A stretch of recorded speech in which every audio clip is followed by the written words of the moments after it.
I'm no stranger to love. You know the rules, and so do I. A full commitment is what I'm thinking of.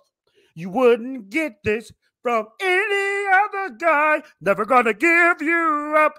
Never gonna let you down. Never gonna turn around. Desert you. Never gonna never gonna let you down. Never gonna turn around and desert you. Thanks for coming to the show.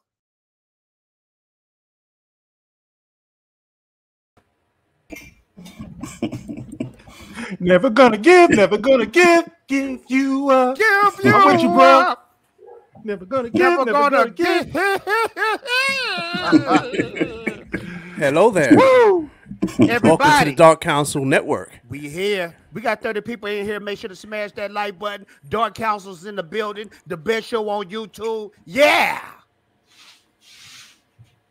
Like the smash button. Like the smash button. Your boy Fatal J has that magnificent 1 gig internet. Yes, sir. Yes, sir. You ain't gonna see no pencils, but I'm gonna be highly embarrassed. In the middle of this live stream, my stuff start messing up because I got that luck. See, I got some people out there in internet land that I, got connections with in the underground world, so I'm trying to do my thing, How's everybody doing in Dark Council land? Doing good, man. Oh, we got a wonderful guest, my boy Enzo Biggie Ford up in here. Hey, tell them all about yourself, my friend. What's up, guys? My name is Biggie Ford Entertainment. Do shows on YouTube called the OOC. I'm with the Chaos Crew, which is Chris Knight, Danny Graham for Chaotic List, Chaotic Conversation, Rule of 3. And man, I'm just glad to be here. Thanks for the invite, man. Appreciate it. No problem, man. You, Danny, y'all been rocking with me for a long time. I've been rocking with you for a long time. We got 38 people up in here. Smash that like button. Let's see who up in the building before we get into these topics. We got my boy Trey up in here. We got dmajini. Dmajini is off screen right now because he's busy on Pornhub and he don't want to admit it. And he lied and said that he was on video games, but he has a very bad porn addiction. Fatal, I have to say, this new internet, bro, is working What's for up? you, man. Look at your complexion. You look all glowing and healthy, man. It's like, I've never seen you in this way before. Now, got the smooth skin, got the fresh fade on these boys. I don't know what's going on, man. Life is good. I'm proud of you, bro. I'm proud of you, man. Thank you very much. Impressive. Moving on up. Thank you very much. We got my boy Steven up in the building. We got Tilly up in here. I don't even know how to say that name. We got Benzo up in here. We got Sharad up in here. We got Shahid. We got the 7th unofficial official member of Dark Council up in the building. Da, da, da, da. Da, da, da, da. I couldn't take it any higher. We got Wookie up in here. We got the magnificent Lorena Creole up in here. Madge Mama Bear. We got Jabba the Whoop up in here. We got let's see who else. We got the Road up in here. What up the Road? We got a lot of new people up in here. I ain't never seen before. Right. We got CBC up in here. Let's see. We got Tracy up in here. We got Punk Trace. Punk Trice. Trees. Punk Trace. Punk Trees. Yeah, Punk Trace. Yeah. Kathleen Kennedy, my dear. We're going to be talking about you a lot tonight. We're going to be talking about Obi Wan too. We're going to be talking about a whole bunch of stuff that happened. We got Dawn up in here. Dawn, thank you for coming out. Let me see. We got LDG up in here. Dr. Long Sean. We got Black Superwoman. We got Danny up in here. We got A2, D2. Ooh, so many of y'all in here tonight. Hey. Yes, sir. Hey, Facts. All right. Thank you for coming out. I really appreciate you. I notice on Instagram you be helping us out all the time. Thank you very much, ma'am. I'm going to make sure to give dmajini your number so you guys can coerce and talk to each other. You can thank me later. Let's see who else we got up here. We got Evan. We got Evan. We got my boy Comment Chat. Danny don't came through. Danny. You said you like Vegeta, right? Well, here you go. I was talking to Vegeta the other day. We were just talking about you, Danny, and this is what he had to say. Vegeta, what does the scouter say about his power level? It's over 9,000! What, 9,000? There's no way that can be right! 1,000. He said, boy, Vader, you are. Yes, I am. Thank you for coming out to the show and supporting Danny. Really appreciate you. Let's see. We got ATD2. We got Valiant Renegade, one of the dopest Star Wars channels out there. Make sure to check out his stuff. He was so into Lorena Creole, he dressed like her one day. He did, and he took that all the way, fully committed. So I was very impressed.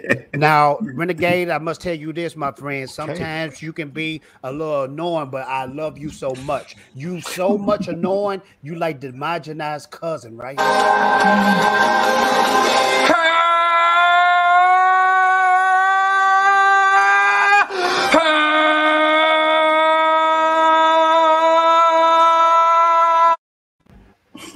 Renegade, I was just playing about you being annoying. That was just me trying to use that clip to, you know, make it flow right.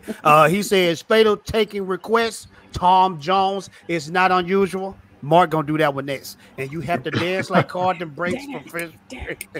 I think Mark gonna take that one. It's unusual to be loved by anyone. It's not unusual to be shot by anyone. Oh, shit. That got dark. yeah. It's the Dark Council, baby. That's we got my boy Chubby up in here. We got Chris Caron, the original Jedi. We got Kiddo. Now let me tell you something. This lady right here, you right here. Now I'm sorry for the disrespect, Black Superwoman. You gonna kill me, but I always thought you was Black Superwoman. This is not Black Superwoman right here. No. Why?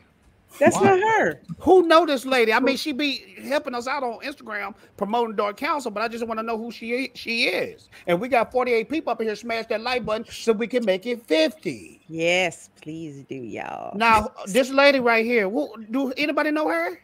I did She's not. Kiddo Ren. I mean, but she's a lovely lady. Don't get me wrong. I'm just, ma'am, thank you for treating Dark Council right. Okay, thank you. Thank you. So Shout out to Kiddo Ren. Thank you. Maz Mama Bear, we love you dearly. Thank you for coming to the show and always support. Now, ladies and gentlemen, there was a lot of big news out there. Are we just gonna jump right in?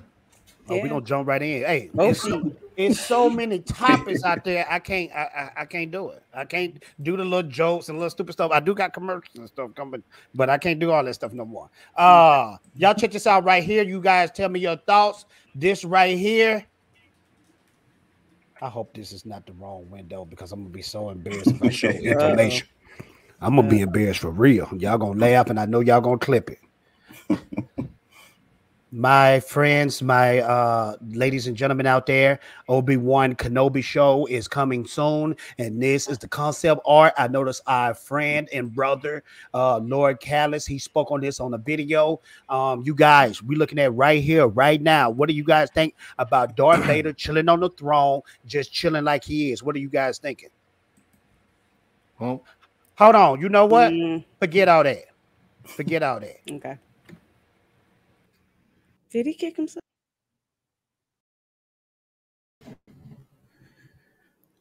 Okay. Wait a minute, are we live? Oh shoot. Okay, give me 1 minute. You were posted. That was your cue. I can't hear. I'm having technical difficulties. Oh, yeah. Just hold on. I'll be right back. All right, why he gone? Hello, my baby. Hello, my honey. Hello, my rat. Yeah. Hello, yes. Hello, yeah. You know, I need to quit setting our people back.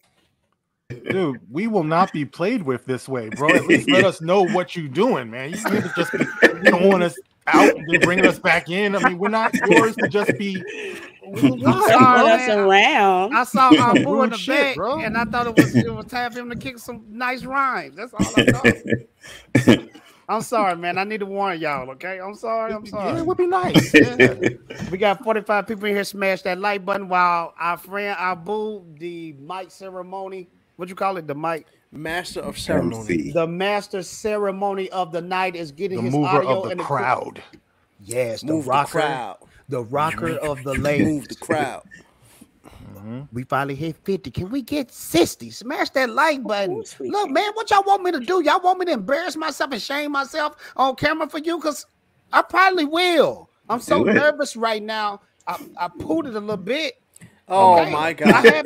I haven't live streamed in a long time. You guys are making me so nervous. Depends. Yeah. Depends. Okay, you guys, let's focus. Bring it back. Obi Wan Kenobi. Right, this is the first footage right here. Well, the first concept art. What do you guys think about this picture of Vader sitting on the throne? What am I looking at? Like, oh, okay, I see. You see it? Yeah, they got it a little weird. Like, why would they make that angle and try to put that as something teasery? Like, that's weird. Was he looking at like a hologram or something? Yeah, he's probably talking to the Emperor, something like that, probably. Y'all think that's the Emperor? They got that technology. It could be like Tupac. You know how to be having Tupac on stage now? You know, and he's a hologram and all that. You might be checking out some Tupac. You never know, bro. People in the chat, y'all let me know. What are you guys, what y'all think he's talking to? 9 times out of 10, it probably is the Emperor, though. It's gonna be the Emperor. Who do Vader talk to? CVC said But he's not hunched over. He's not hunched over like the Emperor, though. Yeah, this dude is more kind of upright. He more erect. Pause. I didn't mean. I'm trying to use the proper term. That's all I am. But okay, we got Vader and Kenobi. What do you guys think about that? Is this gonna break canon or what? Absolutely. The instant them blades touch, it is over. Facts. It's over. It's over. Yeah, I can't see it, bro. No. See, look, I'm gonna break. I said this on my channel. I want to say it for y'all. Here we go. Let me break it down for you, right? So it's two things that will make. It's only two possibilities for them to fight. One, Vader comes to Tatooine, or two, Obi-Wan leaves. Either one of those are bad. Let me explain to you why. Because by the way, Maul coming to Tatooine and getting killed by Obi-Wan is canon now. So if Maul can come to Tatooine and figure it out soon as it gets there that Obi-Wan is protecting something so fast that Obi-Wan wasn't playing with him, he said, end of this, dead, right? So you're going to tell me if Vader goes to Tatooine, he's like, wait a minute, you're on Tatooine, the planet I'm from, for some reason, what is over here? I don't know, the Lars family. Let me go check that out. And he's not going to find, come on, that's stupid. And the other thing is him leaving. So now, so somebody brought up, what if the reason for him leaving is to protect Luke? There is no reason for him to protect Luke to leave. Because if somebody was to find out about Luke and leave, that means he failed his mission. Bottom line. And we're not talking about, we're not talking about, at the end of Revenge of the Sith, when the Emperor tells Vader that Padme died, I can't remember. Does he tell them that the baby died too, or the babies? He says she died. He didn't know about. No, that. he didn't know about the baby. say anything about. Yeah. Wait a minute. He didn't know she was pregnant? I thought he did. No, he didn't know. What's his name knew, but the Emperor didn't. Wait, but okay, all right. Well, I'm just wondering why he didn't. I mean, Anakin knew though, right? Yeah. Anakin knew. So I'm saying, why wouldn't he have asked about the children, you know, or the baby? Is what I'm saying. This is what I've been waiting for. Maybe he was keeping that from himself anyway. But the last thing I was saying, no, you can't just sweep that under the rug, bro. Ready, bro. No, I'm just saying, if he was to go to Tatooine, right, and he fights Obi-Wan on Tatooine, that's all I'm saying. It makes zero sense because he would have instantly put 2 and 2 together. If Maul could go to Tatooine and put 2 and 2 together and realize Obi-Wan is protecting something there, Vader would have realized that too. He would have been wondering what happened to the child. So, you know, if he's going to Tatooine, see, I'm trying to build upon what you're saying. If he was going to Tatooine, then he would have had it on his mind that, wait, there's an open-ended part of this. What happened to the child, you know? So even if he knew that Obi-Wan was out there, you think this would be an ongoing question, you know, he might be wondering about. You know, it might make him a little bit more curious. And on top of that, the in episode 4, Moff Tarkin says, surely he must be dead. So in all intents and purposes, the Empire believed, which would include Vader, because if the Empire's writing him off as dead, Vader would have wrote him off as dead too. So he wouldn't have thought Obi-Wan was alive at that point either. What up, Seal? So I just them crossing blades at all in this series is going to be law breaking, like atom breaking, like freaking nuclear breaking. That's what's It's gonna be do atom breaking. The terminus is atom breaking. Thank you so much. Here you go. Bring it on. As you wish.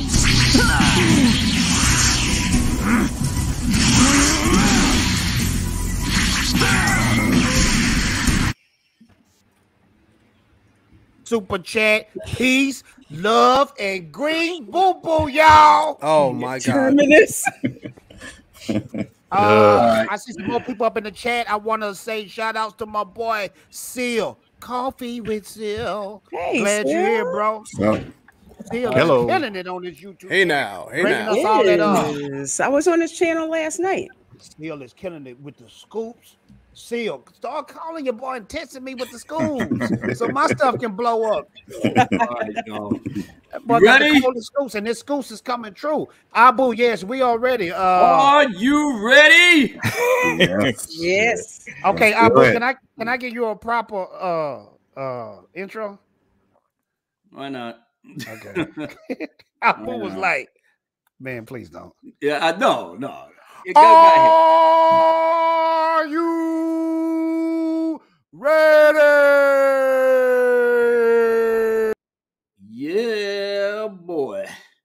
You know, unfortunately, the Prez is how should we say, getting up there in age, knowing damn well that he should be on time, but God almighty. What can I do? What can I do? You know, between work and other chicanery and tomfoolery I got to deal with. But either way, the Dark Council is about to kick off officially before we get into more of the good shit that you all know and love, which is the Obi Wan Kenobi fiasco. But for right now, let's get started once again, oh my God, I don't want to get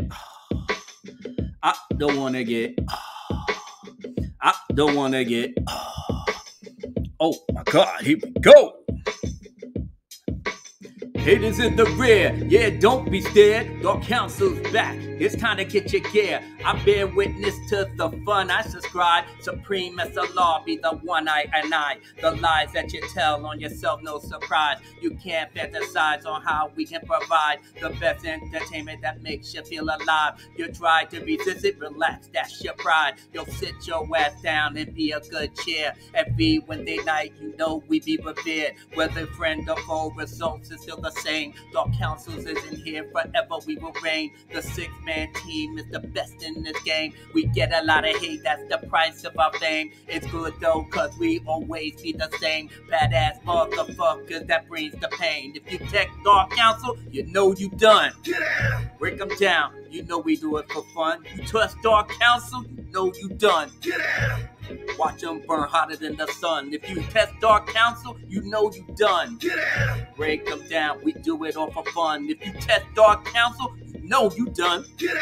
Watch them burn, we're hotter than the sun. My team is here and ready for whatever. Perfection, personified with trendsetters. Believe what you see is the Alpha and Omega. We form Devastator and be your protector. We're like Achilles when he whoa, whoa, whoa, whoa, whoa, whoa, whoa, whoa, whoa, whoa, whoa, whoa, whoa. You know what? It is too hot up in here. It is too goddamn hot up in here. And one of the problems that I'm always having when I'm going on somebody else's channel, I gotta switch this shit up for stereo because this thing gotta boom on your speakers. So let's do it one more time for the good motherfucking times. Yeah, much better. I tell you, this is criminal what I'm doing right now. I should have never bought FL Studios, I swear.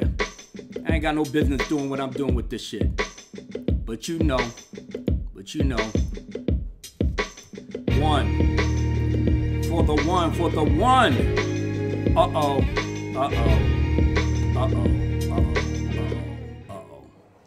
Fatal, bring this thing back. Bring this thing back. No, this is definitely not my night. I gotta go on dad mode for a second. I'll be right back. God. That was Sometimes it be like, okay. I mean, shit. That's what happens when you live, man. That's what Sometimes happens you when you gotta live. handle your business. Facts. I know about that. That was me last week, if y'all recall. You're muted, Fatal. Fatal, you're muted, bro. Hey, sometimes when you gotta whoop some ass, you gotta whoop some ass. right You know then what and I'm there, saying? yeah. And it seems like they start acting a fool right when you in front of people. You know what I'm saying? That's why Because they do it. know. Yeah, Like they they don't know think that that it's you, like, they don't think. yeah. that- Mark, it's like they gonna escape the wrath. You know what I'm saying? Yeah. The wrath is coming. Yeah, you should- I believe me, I will make that ass whooping a priority. You know what I'm Yes, saying? sir. Everything Facts. goes on pause. Facts. Yes, sir. You Mark, need that. thank you. Go ahead, Mark. Go ahead. Nah, I just said when you need that attention, you're gonna get that attention. You ain't gonna like it, but there you go. Yeah. Makini Draws, thank you so much. Makini, you should have got a Ninja Blast package. If not, let me know. Here you go. Thank you so much.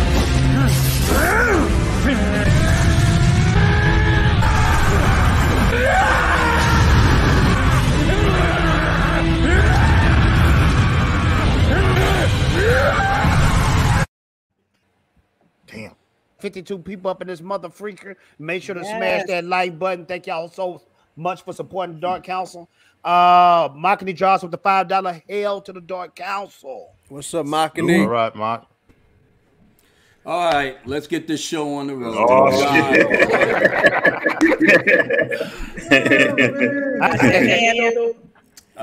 My youngest daughter is going to be a terror when she grows. God almighty. She's giving her mother fits. She's crying on the phone. I'm like, sweetheart, stop.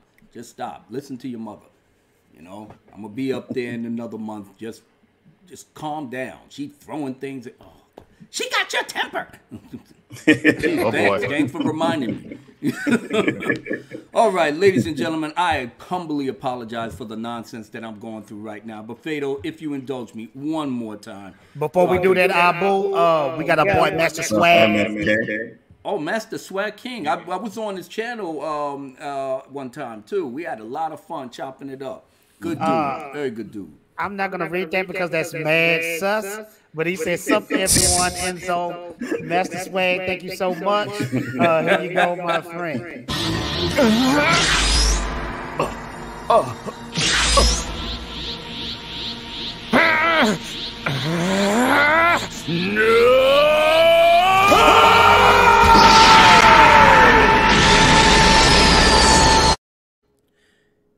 All right.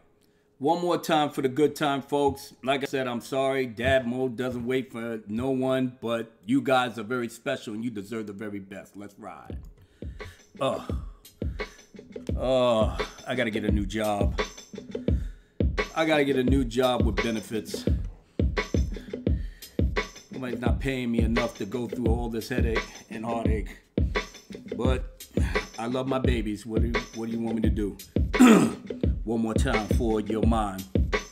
Haters in the rear, yeah, don't be scared. Dark Council's back in, it's time to get your gear. I bear witness to the fun they subscribe. Supreme SLR, yeah, that be the I. The lies that you tell on yourself, no surprise. You can't fantasize how well we provide. The best entertainment that makes you feel alive. You try to resist it, relax at your pride. You sit your ass down and be a good cheer. Every Wednesday night you do we with his beard. With a friend of foes, the results still the same. Dark Council in here forever we will reign. The 6-man team is the best in this game. We get a lot of hate, the price of our fame. It's all good though, cause we'll always be the same. The badass motherfuckers that bring the pain. If you test Dark Council, you know you done.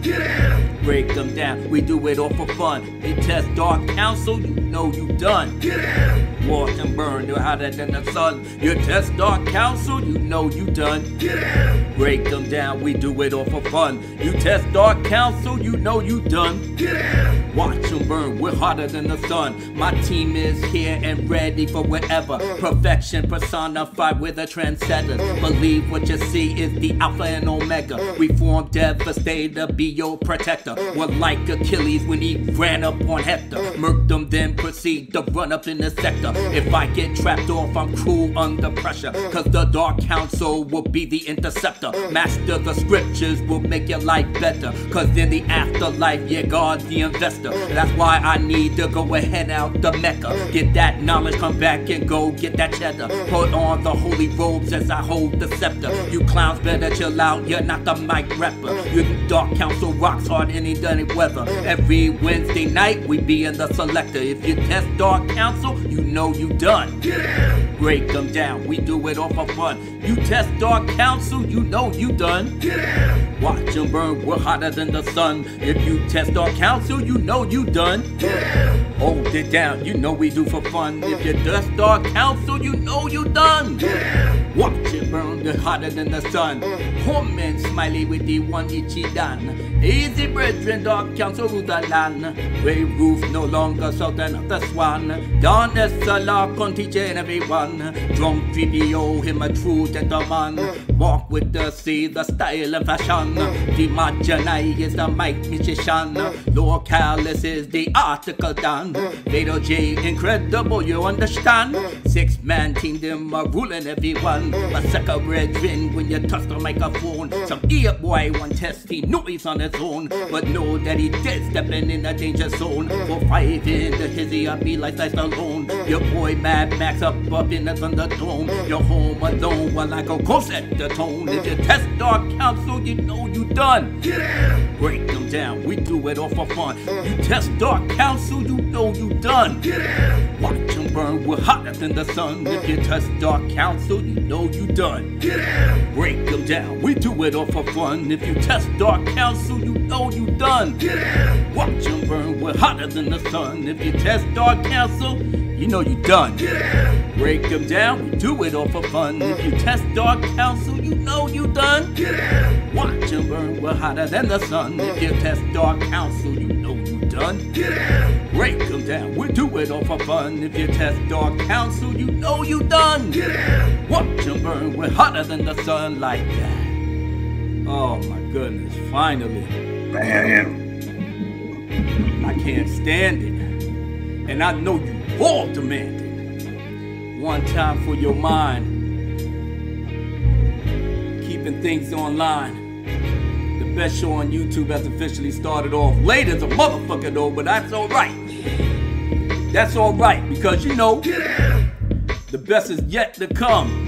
ABC, 1, 2, 3. Abu Nas about to set your ass free. Abracadabra, Alakazam. You know what it is, we back up in the jam. Everybody in the chat, I hope you're alright. Doing it right for your husband or your wife. But don't bring your kids here. You know what it is, they won't be scared. They said, Mommy, who's these black guys? Mommy slapped your ass and told you get inside. Ha ha ha. The Dark Council, baby. Woo! So hard. So harder than a mofo, baby. Alright. Let's let it down. Woo! 1, 2, 3, 4, 5, 6. Hold it down like that. Woo! Hotter than your mom's biscuits, you heard? Oh my God. Bro, that intro sound like Mike Tyson intro music before you go in the ring. Shoot, if vintage Mike Tyson, that vicious uppercut that had put that neck in check. Wait a minute, nobody's not echoing? I'm echoing. Yeah. Okay, hold on a second. All right, hold on. I'm putting echo cancellation. There we go. Wow. Enzo, since you're the guest of the show, what do you think about this concept art? We have to break down if Kenobi is going to be a dope show, but it's also going to break canon. What are your thoughts right here about this picture of Darth Vader sitting on the throne? What you think? I think it's a nice picture. I hope they don't break canon, right? Because, from Star Wars, the saying, when we first met, I was but a learner, now I am the master, right? So to me, it's like, if they fight in this show, it's going to break all of that. So I think if they're smart, they can just have maybe Darth Vader looking for him, right? And sending Inquisitors out for him and stuff like that. That makes a lot more sense. But to have him and Obi-Wan fight in this series. I don't think they should do that. I disagree with the having Inquisitors look for him. He should not know he's alive. Period. He shouldn't know because remember he's saying I haven't felt the presence since. Now I know a lot of people say that's open to interpretation, right? But it doesn't make sense for them to do that. It should be the fact that think about. I mean, Vader's not stupid. You got to think about this. If he's disappeared and all of a sudden shows up, you know what I'm saying? Like that doesn't make sense of him. I don't know. Does Vader know for sure Obi-Wan is dead, or do they just? Well, that's what I was saying before Abu came in the first time. I was saying when Moff Tarkin was talking to Vader, he says, "Surely he must be dead." So the reason I bring that line up is because if Tarkin is saying that Obi-Wan must be dead, that to me implies that the Empire as a whole does not think that he's alive. That would include Vader, because if Vader knew he was alive, he would have been. You think he would have been trying to let that man rest? He'd be like, "You cut both my arms and legs off? Are you kidding me, bro? I'm trying to find you." So it's no way. I mean, there's two reasons why that might not be the case, and you have to remember that the Palpatine, he's the one that subdued Vader. Vader was on a mission to wipe out all Jedi. To wipe out all Jedi. He was hell bent on that. And Palpatine was like, chill. It's not, dude, we accomplished what we need to accomplish. We got a galaxy to conquer. You over here stuck on stupid, worrying about the Jedi. We need to take over the galaxy. So relax. And so he was subdued by Palpatine. I still agree. I don't think that the two should meet. I don't think so. But in that concept art, that doesn't strike me as that. If you bring that up again, there's two things that's going on with that concept art. First is that one of the Dreamwalkers, I will plug them, mentioned the fact that the body language of that in that picture kind of is reminiscent of Luke with the blue saber, right? I do look like Luke. Yeah, and then secondly, you're in Mustafar. He's in Mustafar, right? So could this be some sort of a vision where Obi-Wan is seeing maybe himself in Luke? You know what I'm saying? Or because this is not Kenobi, in my opinion. This is not Kenobi fighting Vader here. This is something else that we're seeing right here, because nothing there looks like Kenobi. It could be it could be Vader seeing himself as Anakin, or it could be snap, I didn't think that deep. Yeah, right. Or Luke. Kenobi seeing Luke square up with Vader. Okay, but what about Kathleen Kennedy saying the rematch? What about the rematch though? Remember she said that? No, I do remember. And listen, it's always a possibility that they will do that. And it's always a possibility. But I don't think that this is any indication of that. That's not what this says to me. Gotcha. Fellas, what else? Who else? What's your thoughts about this lightsaber? I just don't see, what is the point of bringing Hayden Christensen back? I mean, this is not a picture of Hayden, who is identifiable as Anakin, but he's coming back as Darth Vader. And the point that I made before also is Darth Vader going to be speaking with his normal Darth Vader voice. He's going to sound like Anakin. I mean, why is Hayden in the mix? I mean, I'm glad to see him, nostalgia and all that good stuff. But how does it fit into this scenario right here? Yeah, and this is what I wanted. Is they gonna give my boy out of retirement because he damn near 100? James Earl Jones. Right. They got to. They got. There's been no announcement that's been made. And like I said, if it's Hayden Christensen, the only thing he can do is be in a flashback. They have him coming back in Ahsoka also. I mean, it just seems like a big mess. Just look at that. It's not an easy. That stance is all Luke. You're right. Yeah. Yeah, you're right. I wasn't even looking at that particular. I'm just saying in general. I was saying I don't see them fight. There you go, right there. Back it up. Back it up. Rematch. Back that up. Back that up. That's it right there. There you go. That stance. Snap. Yeah. You're right, bro. That stance is that's it. You're right, bro. But okay, but this is the thing though. If Obi-Wan saw Luke and Vader fighting, would that throw off A New Hope? No. No, because remember, his mission is to train Luke to fight Vader. Gotcha. That was the whole point. Gotcha. He could have been having a force vision or something. Yeah. You know what I mean? Of the Now, future. look, if they're having a force vision of them fighting, I'm all for that. I'm totally for that. But it would have to be from Kenobi's perspective. Right. Yeah. You know what I'm saying? It would have to be. It wouldn't be from Vader, because if Vader, the whole point I'm trying to say, Vader, to me, I could be reading into this wrong, but to me, Vader should not know Obi-Wan about anything. Now, Obi-Wan knows Vader's alive. That makes sense. But Vader shouldn't know anything about Obi-Wan. That's how I view it. I agree. He should. I agree. He should. My thing in a nutshell is that this is the absolute worst type of show that you could put out there, putting Ewan McGregor and Hayden Christensen together, which we all as prequel lovers love their chemistry together as brothers in arms.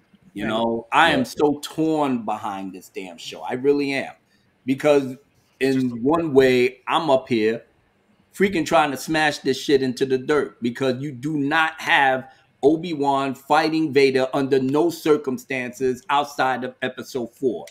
I mean, the blatant disregard of George Lucas's story and how he put this thing together. He even mentioned on a commentary in the DVD that, you know, as far as his story goes, after Revenge of the Sith, they do not see each other until episode 4. That's it. That's from the maker's own mouth.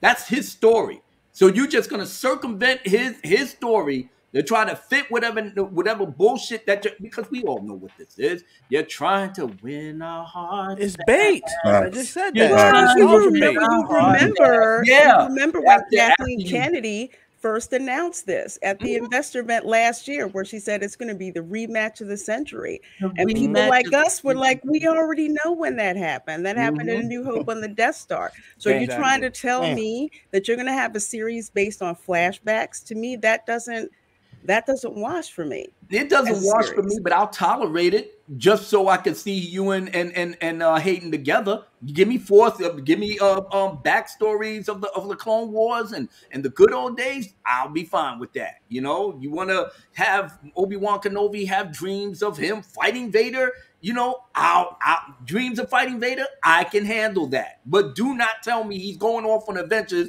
and he's gonna like, and then he turns around and see Vader and then he starts. Just don't break canon. That's what I've said. You can do the flashbacks you want. We can see Hayden. We can see, Ewan McGregor. That's fine. As soon as you break canon, that's when I'm gonna get pissed and stop watching. What's the point of flashbacks, though? What's the point of flashbacks? That's what I was saying. We can't say break. We have to remember, canon is different. No, so we mean canon is George Lucas's canon. That's what I mean. I get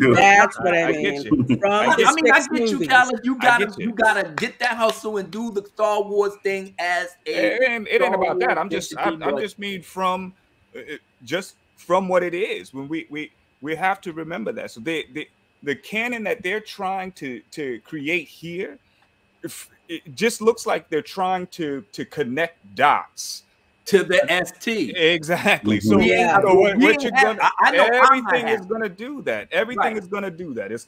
They're gonna go back, and like you were saying earlier, and like Lorena was saying earlier, they want us to, to give us the member berries and live in this moment for now, so we can be kiki kaka and they can get their money up, and we can just forget about what's gonna happen. Oh, well, that's not gonna happen.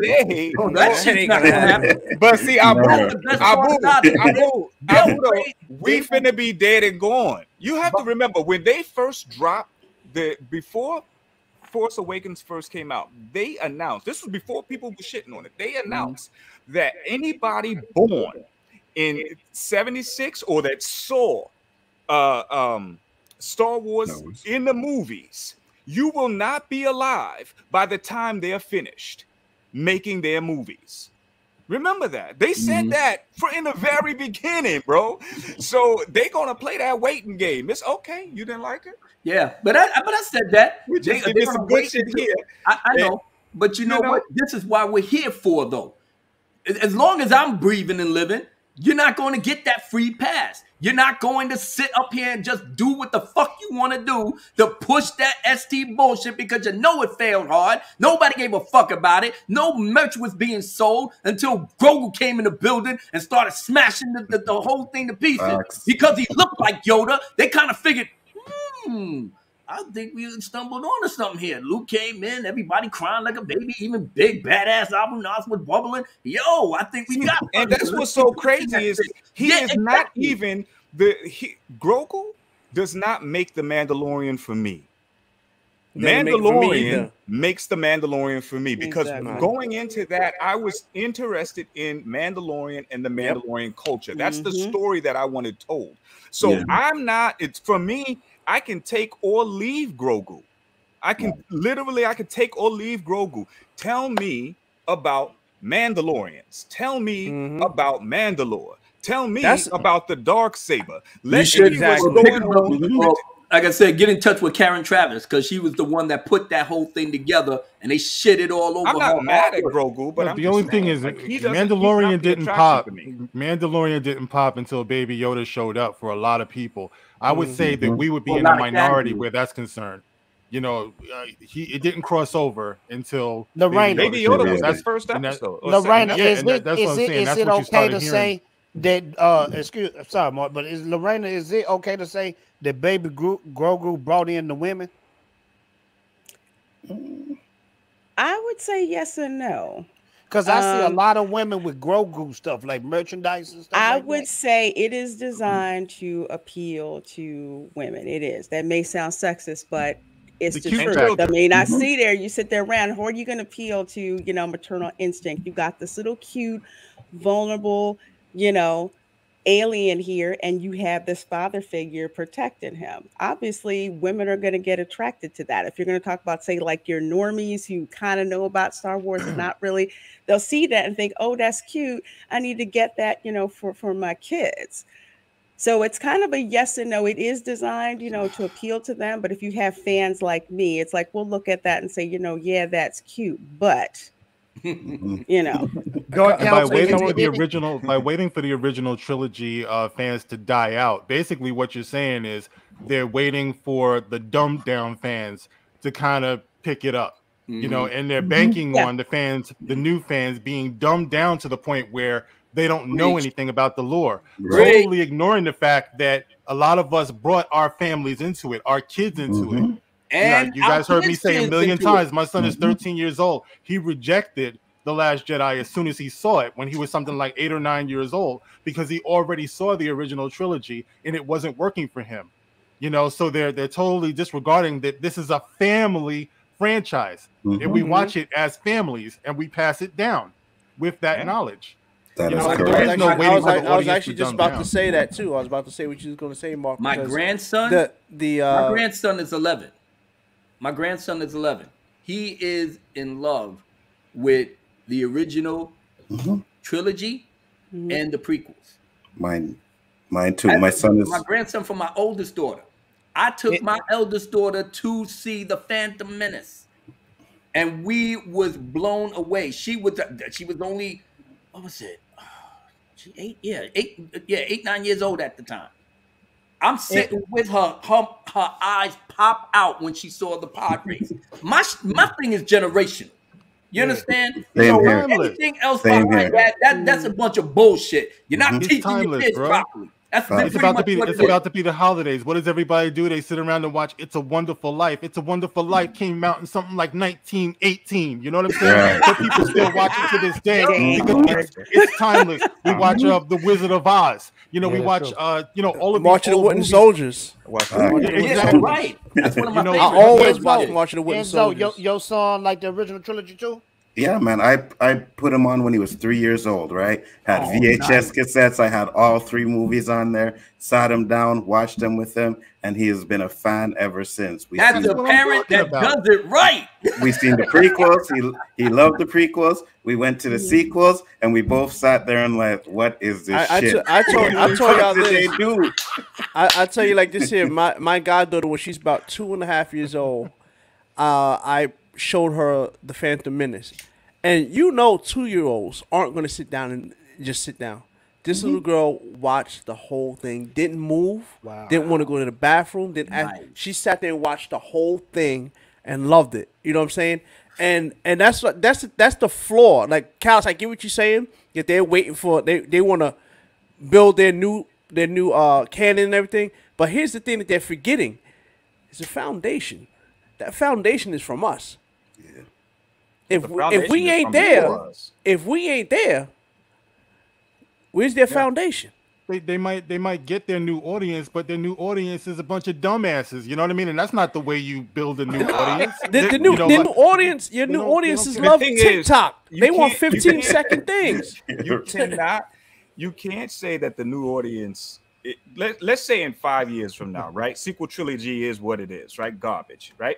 So sequel trilogy is what it is, but then you have other aspects of Star Wars that people may be being introduced to that isn't as bad as the sequel trilogy. You understand? So if you come into it with that frame of mind that this is still Star Wars, because some of it is still good. There are some I won't say great, but there are some good canon novelizations out there. We liked Mandalorian. We liked well, you guys didn't like it, or watch it, but the best. I love Clone Wars season 7. You know, and so there is good Star Wars to be found. And if this is what they're latching on to, not simply the sequel trilogy, then that tradition can still carry on. As I said, I'm a Star Wars. We're generational. My family, right? So my pops, my mother, my brothers, me, our children, my brothers' children. We all love Star Wars, right? Nice. Did not enjoy the sequel trilogy. I mean, that was universal. Everybody was like, "This is garbage. It just is what it is." But it did not take away from the fact that Star Wars, or that love for Star Wars for my family. My son still loves Star Wars. He may not enjoy the sequels, but he still loves Star Wars. I can say that about everybody. We all love Star Wars. Hey, look, but we've already established that all roads lead to the sequel. Yeah. But there's going to be beyond. So this is the point that I'm making. All roads, yes, lead to the sequels to make this connective tissue, but it's going to be beyond the sequels. There's going to be more than the sequels. But the problem is the buck doesn't stop at the sequels. It's just the shit that we were given in these past 7 years. Think about that. It was 7 years ago that The Force Awakens came out. 7 years ago. Nearly a damn decade. Abrams and the rest nearly a decade ago.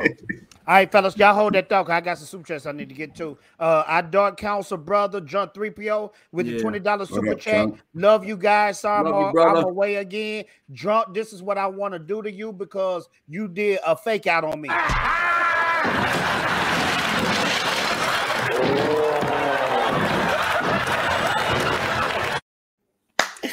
You ain't right, Vader. Supposed to come to the show, bro. I was looking forward to seeing you, man. That was perfect. But Drunk, that's our brother. His life mission is go around the world and help people. I think Drunk was watching Kung Fu and got inspired, bro. Walking the earth, walking the planet. Let's see who we got next. X-Wing, thank you so much for the $5 super chat. He said, shout out to Callous and Jay. Great discussion. X-Wing, we're gonna get you on here because you're a hardcore Star Wars fan yourself. We're gonna get you on here in the future. We got 19K Fox in here with the $10 super chat. Can Obi-Wan spend time on Dagobah exploring Qui-Gon Jinn's Force Ghost training with Yoda? Beyond that, I have no interest in this. Love y'all all. Salute. He certainly does in his once he after the after A New Hope, he does as a Force Ghost. That's written where he spends time on Dagobah with Yoda. He actually thought that, or Yoda thought that Obi-Wan was going to bring him Leia to train before Luke. Bro, that would be kind of dope because I've always wondered, was Obi-Wan and Yoda separated the whole time? They had to be communicating somehow. Yeah. Yeah. Well, Through the Force. We got Danny right here. Thank you, Danny. Damn, Miss Creole, you can sell the devil water. Don't nobody care about no daggone Baby Yoda. No wrong. No, there's some wrong water. Disney merchandising would beg to differ with you on that. For real. But let's finish up on this concept art right here. What do you guys think about this Obi-Wan look? Is it accurate? What y'all guys think? Well, it's accurate with the prequels with what he's writing. So yeah, I give that some props. Yeah. Okay. I will say like a weathered, hermit. I will say this though. The one thing I did want to say, when you guys are mentioning if Obi-Wan does leave the planet, I will say this. That part is bad too, because at any point we're not talking about going to the cantina. We're talking about space travel. I know. We're still, we have hyperspace lanes, but let's be real. Even with hyperspace lanes, you understand how far a planet is from another planet.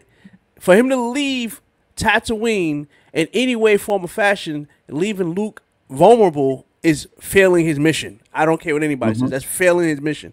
So I don't see there's no reason for him to leave Tatooine. Period. If he's having adventures, dmajini, if he's having adventures, everything got to be on Tatooine. Absolutely. You want to rub shoulders with the Hutts? Eat it on Tatooine. You want to go to Mos Eisley, Mos Espa, and all of that? Do it on Tatooine. But he would blow his cover no matter what he's doing. When you watch Star Wars, you always see some colorful character around the corner. I see him. Like that. You know what I mean? So just let me playing devil's advocate at this point. Just playing devil's advocate. Leia was all over the galaxy. She was all over the galaxy.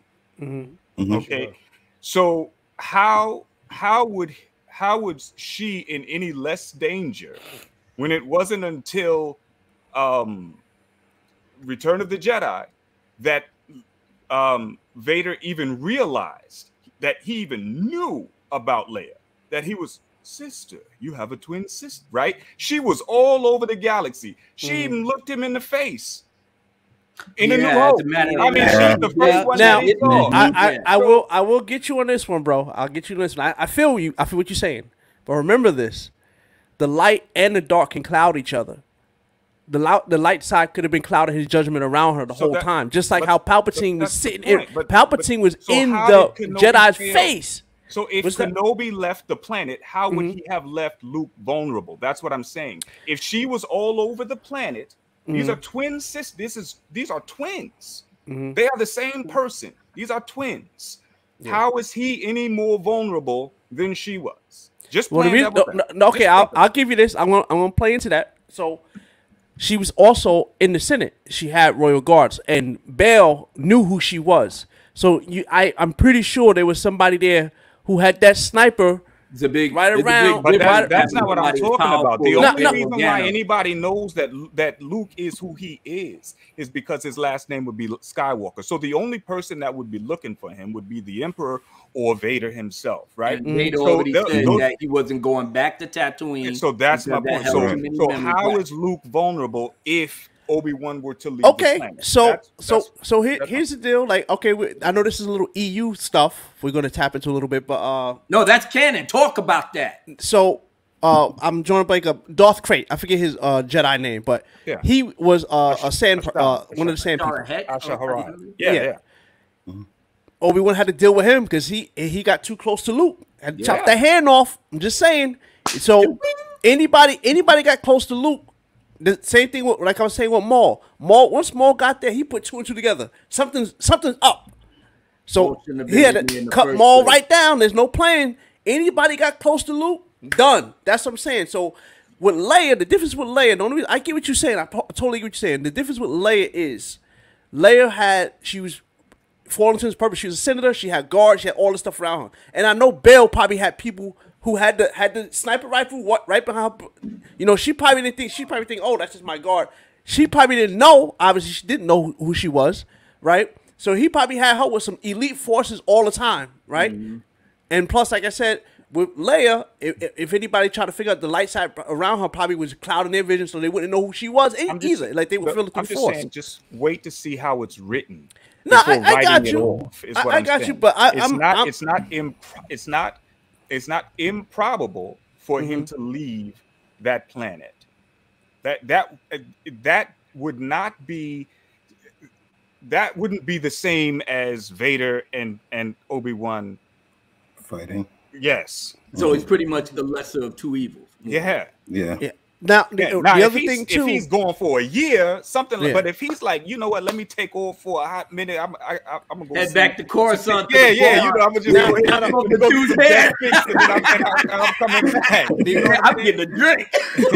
the only thing I will say that would be I get everything you're saying, but the only thing I would say that would really put like a red flag on that to me is the reason why you asked me why is Luke in any more danger, because the only thing I would say is that what happened to his grandmother, Shmi, with the Sand People. This is exactly like when I brought up the EU portion of it. When the Sand People, okay, they come raiding. So Sand People but Lars, because nope. Listen, Vader had taken care. They are scared. They are scared of Vader. They scared of Vader at this point, and they built shrines. You remember that, right? They built a shrine to try to ward off all. That's the reason why they when he did that full screen, Obi-Wan, they was out. They was out. Oh shit! Oh, we got to get our shit and go. They built a force shrine to try to sort of what is it? In respect for Vader because he had come back more than the one time after he slaughtered them in Attack of the Clones. He came back and did them again. So they were fearful of Vader. So them attacking Shmi or Lars, the Lars family, you know, would have been okay. That's reasonable, but I'm just trying to make some sense of him. Why it would be to me him leaving would be failing his mission. I just feel to me I feel that would be him leaving Luke open, because unlike with Leia, the point I was gonna say, unlike with Leia has royal guards. There's no guards on the Lars family. That's all I'm saying. There's nothing there to protect him if something goes down. Yeah. Obi-Wan was that protection if something goes down. That's what his job was. And think about that also. Think about where his hut was. It was in the middle of nowhere. Exactly. Yeah. So if somebody wanted to just raid the Lars homestead, it would take a hot damn minute. That's why for Obi-Wan to get down there. You know what I'm saying? Like, so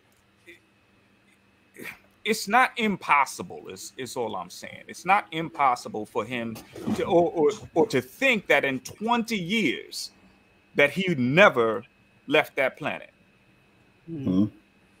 20 years. I don't know. That was always my understanding. Yeah. You know what I mean? I mean, he was a man who knew his destiny, what his function was.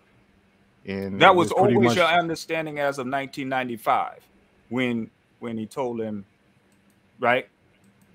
Yeah, as long as I've known the story, I just thought that he just stayed there and was vigilant. This is what I'm saying. So in 1995, when Revenge of the Sith came out, and he said he'll take him back to Tatooine to watch over him, to close up what was written in 1976, right? Right? That closed that gap for you. 77, yeah. So that was built. That was built on that story, right? So why would that not be acceptable if there was more of that story being told? Of what you know happened. What I think the problem is, Callous. I have a lot of faith in what you're saying. I don't have any faith in Disney. I think that's what my problem is. I know. You know what I mean? I don't. Here, Mark. If it ends up being shit, it ends up. That's what I'm saying. Just let the story be told. And then say, you know what, that was fucking shit. Yeah, but check this shit out. They probably got some Disney shows on the chat right now, just sitting up here like, thank you, God, for Callous. Ooh. Remember, we was all on board. We was all on board with the Mandalorian. Listen now, ain't no ninja shilling now. We was all on board. We was all on board with the Mandalorian. You know what I mean? It's like, I hate to bring it up, but all of us brothers, all of us big strong men, we was all crying. You know, when we saw Luke, We were in that moment. We were loving it. Yeah. We accepted it. We were going to go wherever they took us. Yes. But then what happened? You know, we got mocked. We got ridiculed. Gina Carano got fired off of some BS. You know, so it's like, unfortunately, that kind of, you know, sours the experience. You know, for a lot of us. Like what you're saying is perfectly possible. And they could come with something entertaining. I mean, they've done it before. But what's the payoff for being a fan of Star Wars these days? Nothing. You know, it's just not safe. You know, so they gotta bring it, man, and they gotta bring it like really. It's gotta be hot, man. I want to ask y'all a question before I get to these super chats, though. I mean, after these super chats, we got Proof and Threats with the $2 super sticker. Thank you so much. We got Danny again with the $2. Thank you so much, Danny. He said, "What is it? Is the He love it. I know, right? Mace Windu. Bro, we need that. Would be dope to have a Mace Windu show though. Because you can't be mad if they Mace Windu stuff. But you can't be mad because don't nobody die. Don't say that. You think he's dead? I don't want him to be bad, but I don't want him mixed up in this fucking bullshit Star Wars Disney trilogy bullshit. But you know what it feels like? It feels like they trashed out the original trilogy. You know, they just rung it out, trashed it, and now they're going back to the prequels. You know, because I remember when they were dogging out the original trilogy, I was like, well, you know, at least they didn't touch the prequels. Well, now here they go. You know what I mean? It's too risky. Like I know that it could be great. It could be great. You know, but. Don't trust what are the chances based upon what we've seen? You know, man. How Public Enemy say, "Don't trust it." Very slim, man. And it would help if they actually said, "I'm sorry." It would help if they actually acknowledged their missteps instead of continuing to bash the fans. Remember the good old days when they said, "Oh, we're not moving backwards. We're moving forward. We're going forward." When they brought out the Force Awakens, the eagle-eyed people like myself that loves the EU lore, we already knew bitch boy Emo Kylo was a ripoff of Jason Stolo, aka Darth Cadus. You know, so we knew it was a ripoff right off the bat. And when I saw that, I said to myself, you know what? I'll let it slide. I'll let it slide because it's going to be good. And it could have been dope. And they just didn't have the right writers. Writers didn't have a plan in the beginning. At all. Let me drop this. Let me drop this little bit of information. So you know that article we've been making the rounds about Kathleen Kennedy being renewed for 3 years, right? Okay. Do you know the source of that whole article? Where it all came from? I've heard about it. I've heard the source. Okay, I don't know who he is, but I know who this is. Yeah, this guy, Matthew Maloney, who used to write for the Hollywood Reporter. He used to. He used to. Actually, he kind of got fired. He used to. I'm However, in his... Oh, what? I'm sorry. Oh, I thought you were going to drop that heat. That's why I did that. Oh, yeah, actually, I am. Actually, I am a little bit. So in the article, okay, you only got to see a little bit of it, like when I sent it to you, Fatal. The part that is behind a paywall goes on to basically say they have no freaking idea what they did with the movies. They effed up the movies completely. The only thing that seems to be making them money is Disney Plus, and that's why they need to get Kathleen Kennedy the heck out of the way. Wow.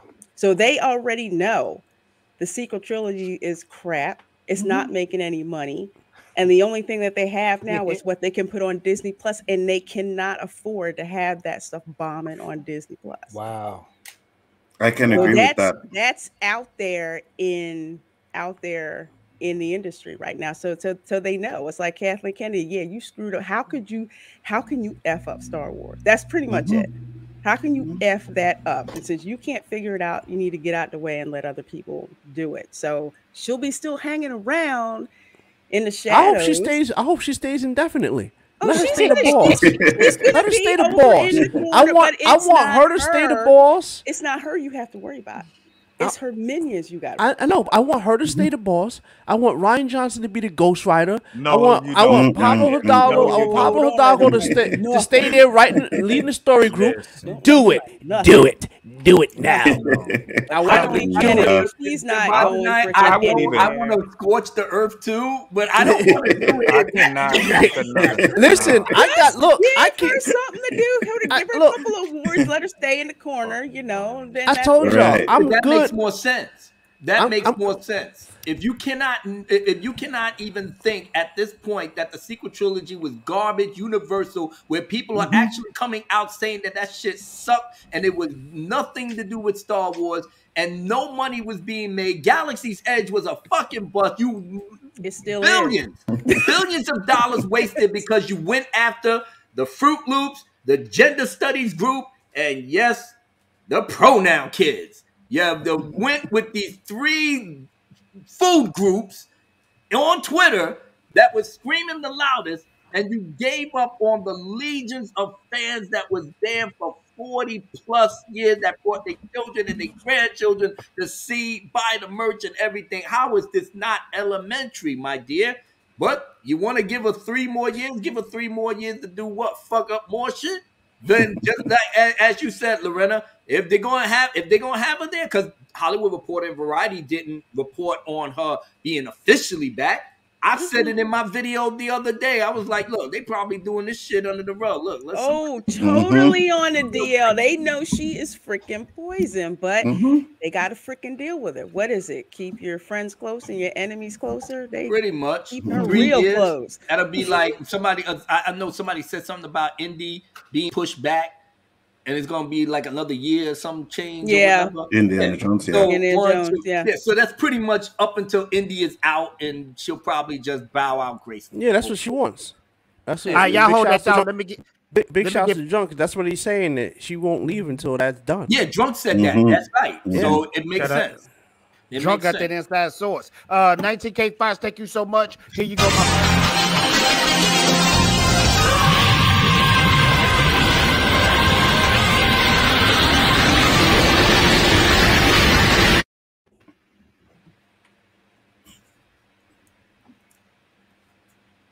He said, I want to see Obi-Wan trying to keep a rebellious teenage Leia out of trouble, slapping death sticks out of her mouth, and cheating her out of control while Val is out of town. That boy Fox. Out of town. All right. The last concept art I wanted to show before we hop on the next topic is the Inquisitors. What do you guys think about the Inquisitors being on the Kenobi show? Will it add to the show? Will it make the show worse? What do you guys think? If there's an Inquisitor in there, they have to die. They can't live if they. All right, so I will say this. I will give you this, Callous. Now, if something happened and you have to fight, chase down an Inquisitor, that Inquisitor must be dead. Cannot make it to episode 4.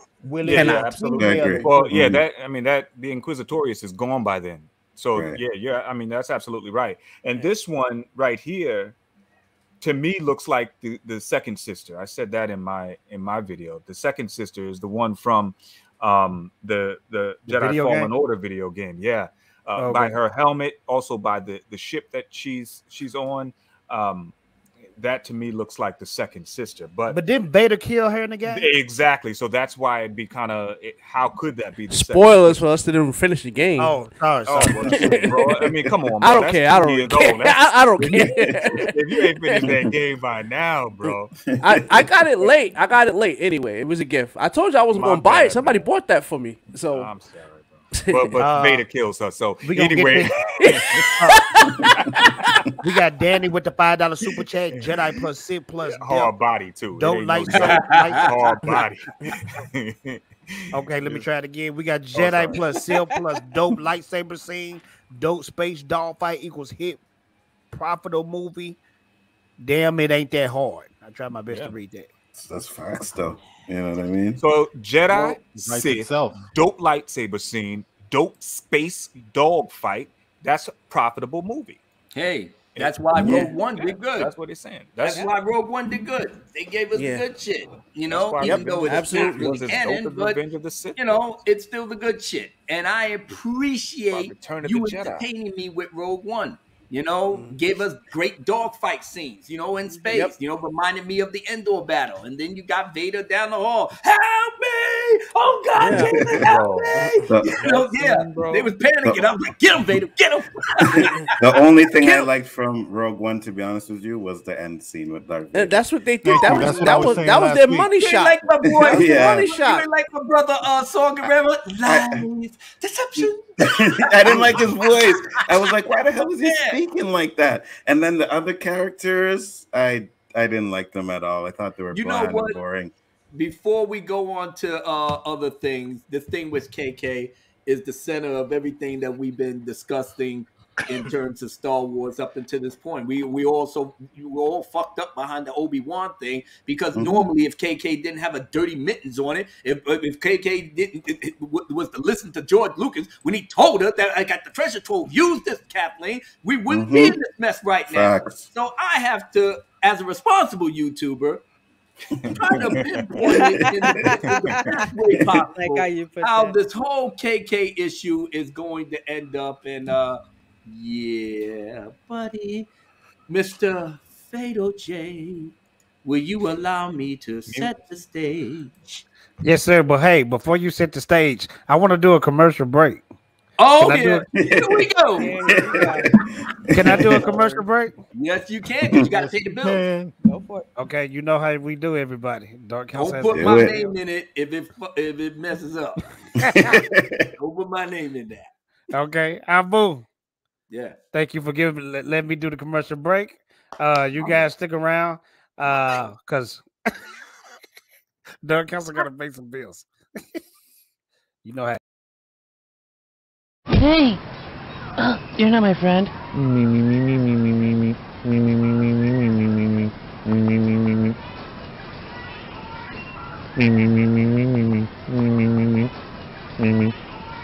I'm just kidding with you. Hey man, who's that weird dude you're talking to, bro? My friends are here. Oh, cool. So, see you later. I want someone to take me to the hospital. You sure about that? Hey, who's that guy? Nice catch, Blanco Nino. But too bad your ass got sad. Billy, you think I can have some more? Yeah, we should totally hit it again, but I get first dibs on it. To me come off, but me nearly dead with laugh. I watch the people rush the door like a basha. Chuck up, fun time there, time for the bus ride. Sunshine there, a time for the bus ride. Sunshine there, a time for the bus ride. Fun time there, a time for the bus ride. No!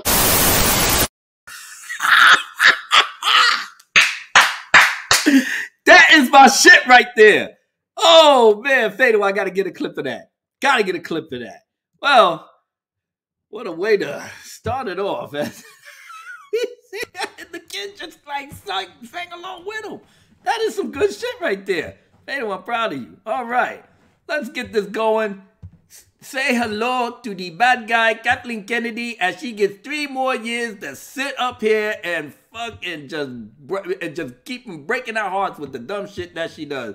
Hopefully that, as I said before, 3 years ago, but prior to that, that they renewed her contract and just like, listen, just calm down, blah, blah, blah, and we ain't gonna let you do but so much. Unfortunately, it didn't pan out. So hopefully, if they're giving her 3 more years now, maybe, just maybe, they'll throw her in the room, let her play solitaire or Tiddlywinks or fucking Battleship, whatever. Just don't do anything. Don't do shit for Lucasfilm. Just keep your ass still. Keep your ass still. That's what I like to do. Tell this chick, keep her ass still. That's what I like to do. Oh, keep your ass still. Yeah, that's what I wanna do. Oh, keep that girl ass still. What time for your mom? Let's go. Kennedy got 3 more years, and that's 3 more years to get up in the air. Yeah, see everything that they don't want to hear. We're coming for that ass, so bitch, be prepared. shaking my head at the news, it ain't fair. How the fuck did this chick even still damn here? I thought we got through this bullshit like last year. Apparently not, that's why I'm here to share my feelings, my thoughts on how things was lost and how everything we loved went off course. Nothing been the same since 2018, not since the day Kennedy became the queen of the one and only fake Lucasfilm regime. We still up here wishing it's all a bad dream, but we up now, back on the block, time to rock. As long as this chick's still here, we won't stop. Like, Kennedy got 3 more years. Hold it down, don't be scared. Oh yeah, Kathleen Kennedy got 3 more years. Shit's real up in here, let's go. Kathleen Kennedy got 3 more years. Hold it down, don't be scared. Come on, Kathleen Kennedy got 3 more years. Oh yeah, we came prepared. Every move she makes, every breath that she takes, she fucks up, we throw it right back in the face. The heads of Disney had her ass erased. She got dirt on them all, oh yeah, about face. Cheaper the keeper, don't rock the boat. Let her do anything fine, and yo son, she'll be ghost. How long that's gonna be? Hey, maybe 3 years? Oh, now I know the reason why she's even here. Gotta have a big win, go out with the grin, living my best life. Well, y'all just pretend. Yeah, the heat is up now, but it will go down. She knows how to navigate through Tinseltown. And don't forget her little she'll stay ready to praise everything she does. That shit's crazy. Hey Pablo, we looking at you. And that other sucker for love, bitch, for lonely too. Yeah, Kathleen Kennedy got 3 more years. Hold it down, don't be scared, let's go. Kennedy got 3 more years. Shit's real up in here, let's go. Kathleen Kennedy got 3 more years. Hold it down, don't be scared, let's go. Kennedy got 3 more years. Haha, we came prepared once again. We gotta show our ass. Let Kennedy know that we're built to fucking last. The maker's vision will always be strong. We're gonna be here long after you're gone. This enough long time fans was dead wrong. But that's okay, cause now you know it's on. You KK Sims out here running wild, acting like a little child with no damn style. My baby, yeah, KK got the deal. Bitches be mad, fuck how you feel. We ain't mad, son, we glad for her too. We just letting y'all know what the hell we gonna do. 3 more years of putting her on blast. 3 more years of getting up in your ass. Smoke and mirrors, it was all a mirage. Praising George Lucas was a facade. We was better off when George was in charge. Kennedy lied to his face, word to God. Fire and brimstone scorched the earth, baby. Leave the one breathing, yeah, that was shady. Love in the fact they lost all the dough. Lost the fandom they thought they control. They even lost actors they dissed on the low. That's what it is when you sell your own soul. Yo, JJ said that we had to start from scratch. Ryan Johnson said we didn't have a map. George Lucas said we didn't want them back. Told the story treatments in the trash.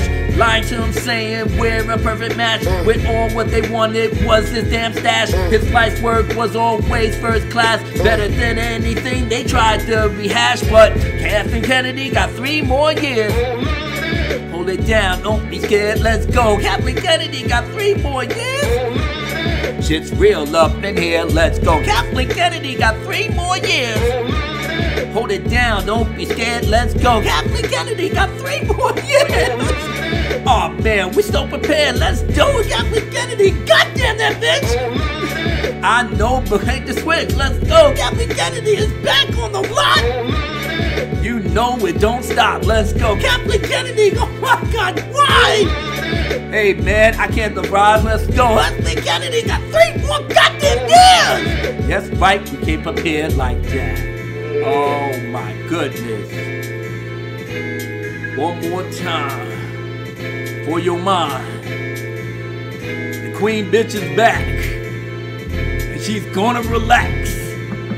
Gonna be in the back. And counting her stacks. Ain't gonna do shit for us. That's when God we trust. Gotta keep it going for the crew. That's why we do it for you. The Dark Council, baby. Yes, you know what it is. You gotta tell all your kids. This is exactly what it is, baby. Baby, hold it down. Abracadabra, alakazam. Holding it down with the son of Sam. Do what you do, that's I'm the man. Gotta do this as fast as we can. 1, 5, 6 to the 7. Everybody knows that we go to heaven. We protect George Lucas' legacy with no one else in the better. Woo! The Dark Council, baby. One more time for your mind. Oh my goodness. One more time for your mind. Let's go. Hey, do you remember Phasma? You don't? That's okay. Most Ticos save animals, but not the slaves. Let's go. Oh my God, let's go. Damn, the slaves didn't get no love from Rostico. Oh my God, you remember the good old days when she sexually assaulted Finn or Crate? She forced kissed his ass with no problem. And what about your boy Kylo? My God, Supreme Leader Snoke played him, right? You know, he was all powerful. And that motherfucker couldn't see the lightsaber dangling right next to him. But you know, all roads lead to the SC, people. Let's do it. This song is brought to you by the good people at Goodrich Tires. When you gotta speed away from the crime scene, get the good tires of Goodrich. Fatal J. It's on you, bro. Ooh. Yes, sir. All right, echo. Shout out to my boy Biggles Metz with the $5 super chat. Metz in the house. He said, "Hail the Dark Council, Biggles. I sent a package your way, and I hope you get it, and I hope you enjoy." Thank you, sir, for the super chat. Package. Woo. Yes, sir. Thank y'all so much. We got Chaos Ahoy. It almost reminds me of Chips Ahoy with the $2 super chat. KK's new name is Calamity Kennedy. Well, we about to get into it because it looks like Star Wars is in disarray over there at Disney because a lot of people dropping like flies. Right here, Patty Jenkins of Wonder Woman fame left because of creative differences. There we go. It's so hard to say goodbye. Now she was so pumped up. She was so pumped up over doing the X-Wing movie and all about her dad. Let's read this little paragraph right here. I ain't gonna read it all because I don't want to.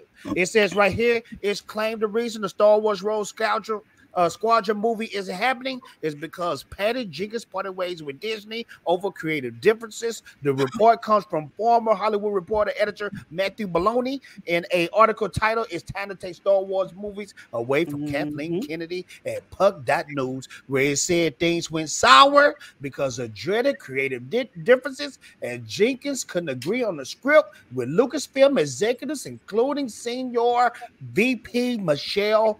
I don't know her name. Rage One. Now, what do you guys think about this? People are rebelling against Kathleen Kennedy. What you think about this? Because she wants too much control, man. She wants to run everything, right? So Patty Jenkins did the Wonder Woman movie, and when she did the second one, they gave her free reign. She probably wanted free reign to do what she wanted to do, and Kathleen Kennedy's like, no. It did stuff. It was trash. It was trash. Trash. Not as bad as Last Jedi trash, but it's close. It's close to it. It's close to it. I agree with you on that one. Now, watch this, fellas. I'm at the back door with another one. Here go another one. The director of The Eternals, and I heard that movie was straight boo-boo hot trash. She was supposed to direct the Star Wars movie too. It says Disney boots Chloe Zhao from Star Wars. Now let's read this paragraph right here. The failure of Kevin Feige and Marvel Eternals movie may have led to Disney and Lucasfilm booting director Chloe Zhao from a new Star Wars movie following the release of Eternals, which has one of the lowest box office and is the worst rated MCU film. Two separate scoopers made claims that Chloe Zhao is going to direct the Star Wars movie that Kevin Feige is producing, with one of the sources claiming it was a lock. Now, however, the Hollywood Reporter reports it's not happening. So what do you guys think about that two instances right here? Well, this for Chloe Zhao was a rumor. It was never confirmed. It was kind of floated out there. And what some folks tend to forget, because we live in the real world, Hollywood will float stuff out there as misinformation.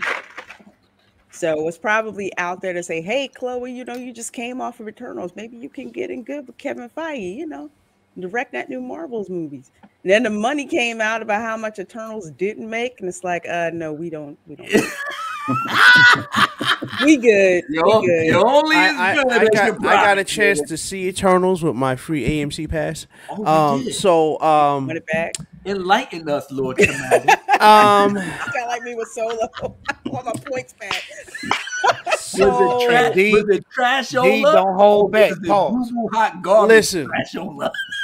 All right. The biggest problem I had with that movie, right?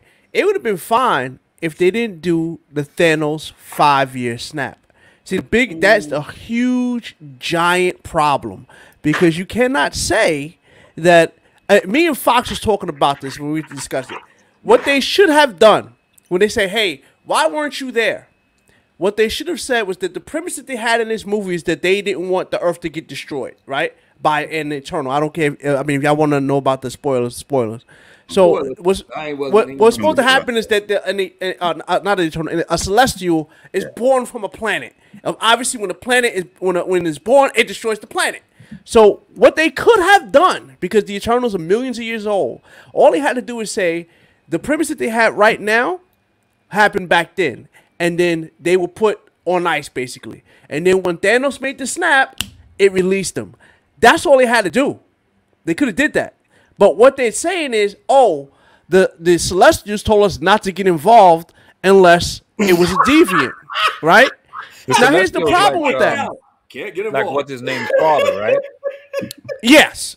Even though that's not actual Marvel Comics, that's MCU's canon, but yeah, that's what's basically what he is.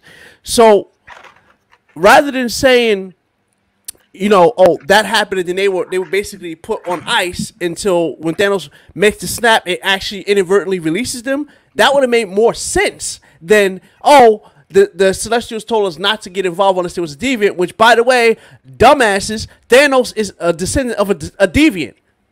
So that would have automatically made them have to get involved. And then on top of that, which makes it even more crazy, is when Thanos makes the snap, what it does is it actually prevents the birth of the new Celestial, because the Celestials need cosmic energy from humans, which, by the way, all humans have a little, it almost kind of say like the Force.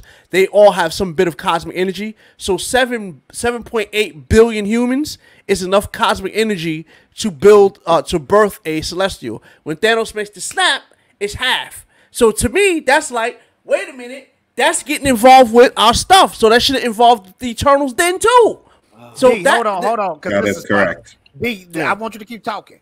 Read this and then read the answer I'm gonna pull up. Read 19K5. What do you have to say? Hold on, let me because this thing is blocking me. Because this is funny than a bug. It says, "How can you mess up a movie star? Something happen?" Actually, that is true. Hold on, wait. By the way, wait. Now here's the answer.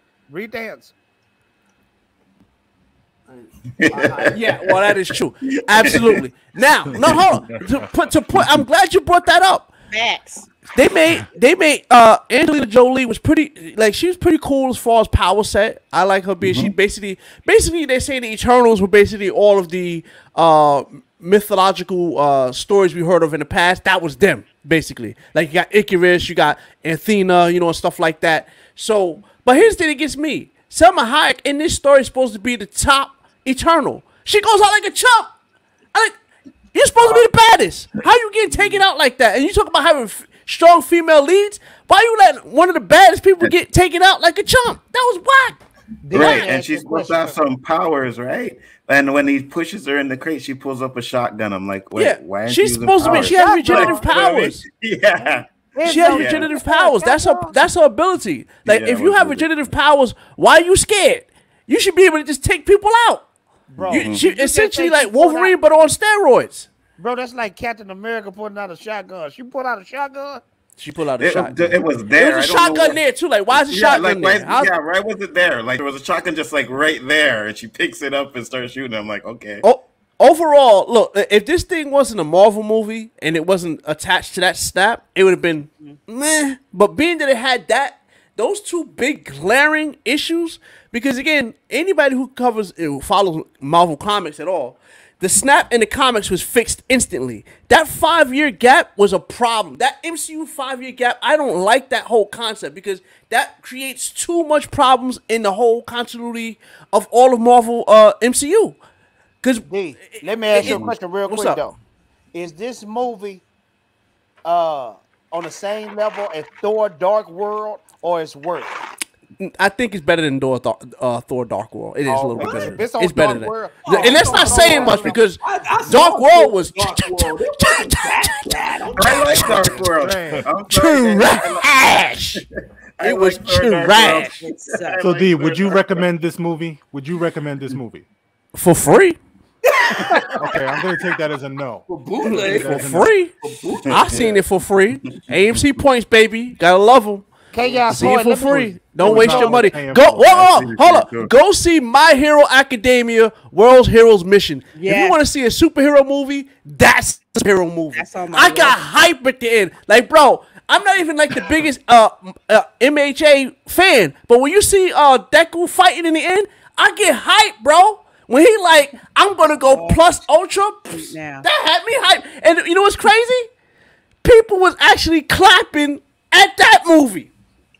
People were clapping at My Hero Academia and not at the Eternals. That tells you something. Let me blow him up real quick. Thank you, KS Horn. Here goes nothing.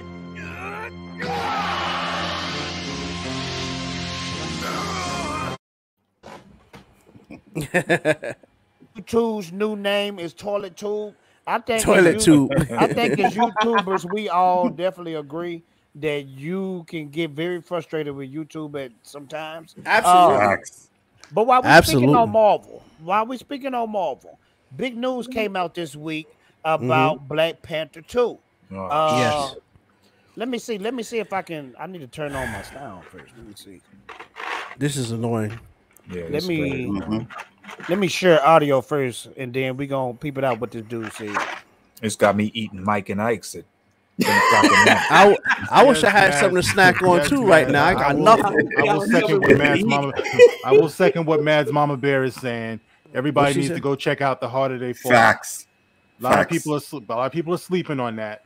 That movie's fire. It's lit. Yeah, yes, absolutely. I haven't gotten to watch it yet. Check it out. Mark, it's on my radar for this week. Yeah, cause Mark he recommended it gotta be dope. He keep recommending. No, it is dope, man. It's really good. Well, you know, the disturbing thing about it is you hear so many people kind of dismissing it, calling it a black Western, but it's just very, very entertaining, man. Yeah. It's hot. You know what I mean? Definitely. Shout out to Trey for always being in the Dark Council chat, man. I just want to say that real quick. Big shouts. Yeah. Let's check out this with what they had to say about Black Panther 2. And y'all let me know if y'all hear audio. What are the chances we see the character of T'Challa in the MCU moving forward? And what is it like having to balance loyalty to a fan base and to a performer as regal and elegant as Chadwick Boseman, along with the future of that franchise, that character, and of Wakanda? Yeah. It's a great question. I will say the chances that you see T'Challa in our, I'm not hedging my bets. I'm being quite honest. T'Challa is, you will not see T'Challa in the MCU 616 universe. We couldn't do it. I mean, I will say when Chad passed, it was a real conversation we had with Coogler about what do we do, and it was a fast conversation. It wasn't weeks, it was minutes of we have to figure out how to move this franchise on without that character, because I think we all feel so much of T'Challa in the MCU on the screen, not in comics, right? Is tied to Chadwick's performance, is what he brought to that role, both on and off screen, I would argue. So as hard as it is narratively to figure out what to do, because it's a big hole, at no point did we consider recasting. It's a big hole that you're So you heard it first, ladies and gentlemen. Black Panther 2 will not have T'Challa in there. I got a lot of problems with what he said. I want to know if he just like if he listens to what he says, if he listens back to and actually hears what he says, if he thinks that what he's saying makes sense. I'm serious. Like if he, because sometimes you just spit out shit. You in the moment, you just spitting it out, but then you hear yourself back and you say, "Oh shit, what the fuck was I talking about?" Like, if he does he hear himself and what he's saying with respect to that character? I mean, I don't really think. Like Mark said it best in his video, man. It's just really just a goddamn disservice to the character. I respect Chadwick and his performance and everything that he's brought to Black Panther and any role that he played in. But to not continue with the character of Black Panther is a disservice to that character. Yeah, I agree. I mean, I agree. In and of itself, Chadwick's performance. I mean, I do get what he says about how Chadwick's performance, because there was not a Black Panther in terms of movies or anything else, not even TV show, until they made the movie with him. So our first look at Black Panther in any incarnation came from Chadwick. And what he did outside of the character, like he literally embodied the character even outside the role. And everybody loved him. And then just the fact that, you know, how he struggled with his own health issues, but yet spent so much time making movies and going and doing charity work for people that was terminally ill and everything else, while in his head, he knew that his time was coming. That is something I will still not forget. For real. You could have that type of, I don't even know if I could even be mentally strong to even focus on anything else other than my impending doom. And he went out there and kept working. I know in his private moments, he probably had his, you know, like any of us will have. But just the fact that he went out there, did the damn thing, and then when it came out that he was suffering from colon cancer for 4+ years, so in the 4+ years, he made 3 movies, this, that, whatever, did charity, did the comedy, did that. He did all of that. And a lot of people has this back in the mind image in terms of how they view a superhero. And that man embodied it. So in some ways, he has a point. Will people accept it? That we don't know. You see somebody else in a Black Panther uniform that's not Chadwick, you're gonna be looking at him funny. Somebody is gonna be in that suit with us, not Chadwick, though. You still They're going to. They're gonna. It's no way you're gonna have a Black Panther movie and not have somebody in that suit. So exactly, but you're gonna look at them. I'm just giving a different perspective. Yeah, but I got you. Agree with Mark and everybody else. You got to get the character still rolling, but it's seriously hard for normies and people that got, you know, so choked up like myself when I watched the movie in the theater. You know, tears was coming down my eyes. He was spitting some real shit to the little homie in the hood. You know what I'm saying? Stuff like that. We don't get to see about our heroes in that area. But to that point though, Abu, he's doing that to create a legacy for himself, which he would want continued. Yes, I totally agree. Stop. I totally agree. You know, like absolutely. Yeah. Because they do have to eventually do it. I know they're having a hard stance right now. You heard the key word he said too. He said in the 616 universe, which that means because in Marvel 616 is our main universe. Okay. So in the 616 universe, they're saying there won't be another T'Challa, but there will be one in, you know, the 818 or the 314 or whatever. So the multiverse. Okay. So now here's the thing. Here's the thing I'm going to say with that. Like I totally get what everybody's saying, but like Fatal had mentioned before, it's like if you're going to stop with, you know, when Christopher Reeve died, you're going to stop when Heath Ledger died. That didn't make sense. It don't make sense. That the character is supposed to be larger than the human. You know what I'm saying? That's they're supposed, like, you know, to be fair, like the superheroes in the comics are supposed to be our versions of the, you know, the Greek mythology, basically. So they're supposed to be larger than, you know, this dimension, basically. So and I get what you're saying. He's supposed to be building that legacy to pass it on, right? He knew his time was short. I mean, because let's say he would have survived. He would have did Black Panther 2, and that's the other thing too. He did it once. You know what I'm saying? It's not like he did it like the entire, like he did like 10 movies as Black Panther. Then I can say, well, people only see Chadwick Boseman as Black Panther. He did it once. Two. Yeah. What was it? Three movies? Was it 3 movies? Right, but the circumstances. Yeah, I get you. What he did Headline afterwards cemented that in a lot of people's head. I'm just saying, when they do recast him, don't be surprised that people will look at him funny. You know, but they'll enjoy the performance, but they know it's gonna tug on the heartstrings that we wish Chadwick was there. No, I get you. It'll have that. That's all I'm saying. Commentary like that's around how you speak about the DC, just like Dimaj and I was saying, with when you talk about who does the best Joker, you know, and who does the best Batman, you know, and you have those. Ben Affleck. Well, see, you know, so that's the kind of thing that you would have here. Not that you wouldn't want that character to carry on. Right. And just like Fatal said, you know, if Christopher Reeve like passed, would you stop Superman? You know, like when he had the accident, if there were, would we not have had any more Supermans because he would have been unable to fulfill that role? So what else is going on here? What else is the reason why we're not looking to continue with the role of Black Panther in the main story? Well, I can tell you why that is. Break it down, Lorraine. It's all about the MCU. All right.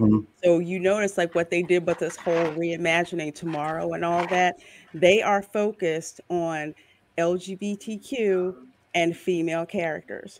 So that's why they are putting Shuri at the forefront, and they're not recasting Black Panther because that's the direction that they want to go. That's if they can film with her, because she, you know, she having her own issues. Right? Probably kind of for it, because I don't think that makes no sense, especially with the way, you know, he said he loves the character of Black Panther. He spoke about it in so many interviews. He can say that he loves it all that he wants to, but you have the people higher up and the diversity and inclusion people saying you will do X, Y, and Z, and this is what you're going to say. That's the direction that they're going in, and this is a complete disservice because it's like, how many Black superheroes do we have out there? Right. They decide to remove yet again another Black man out of the way to replace it with a woman. They did the same thing with Brace for Thor with a woman. That's now Jane Foster. It's not, you know, it's not Thor anymore. Even though I like Shuri,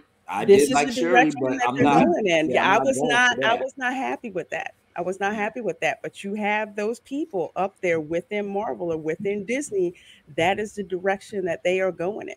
They're gonna keep losing money. Well, I think one of the things that's going on too is the fact that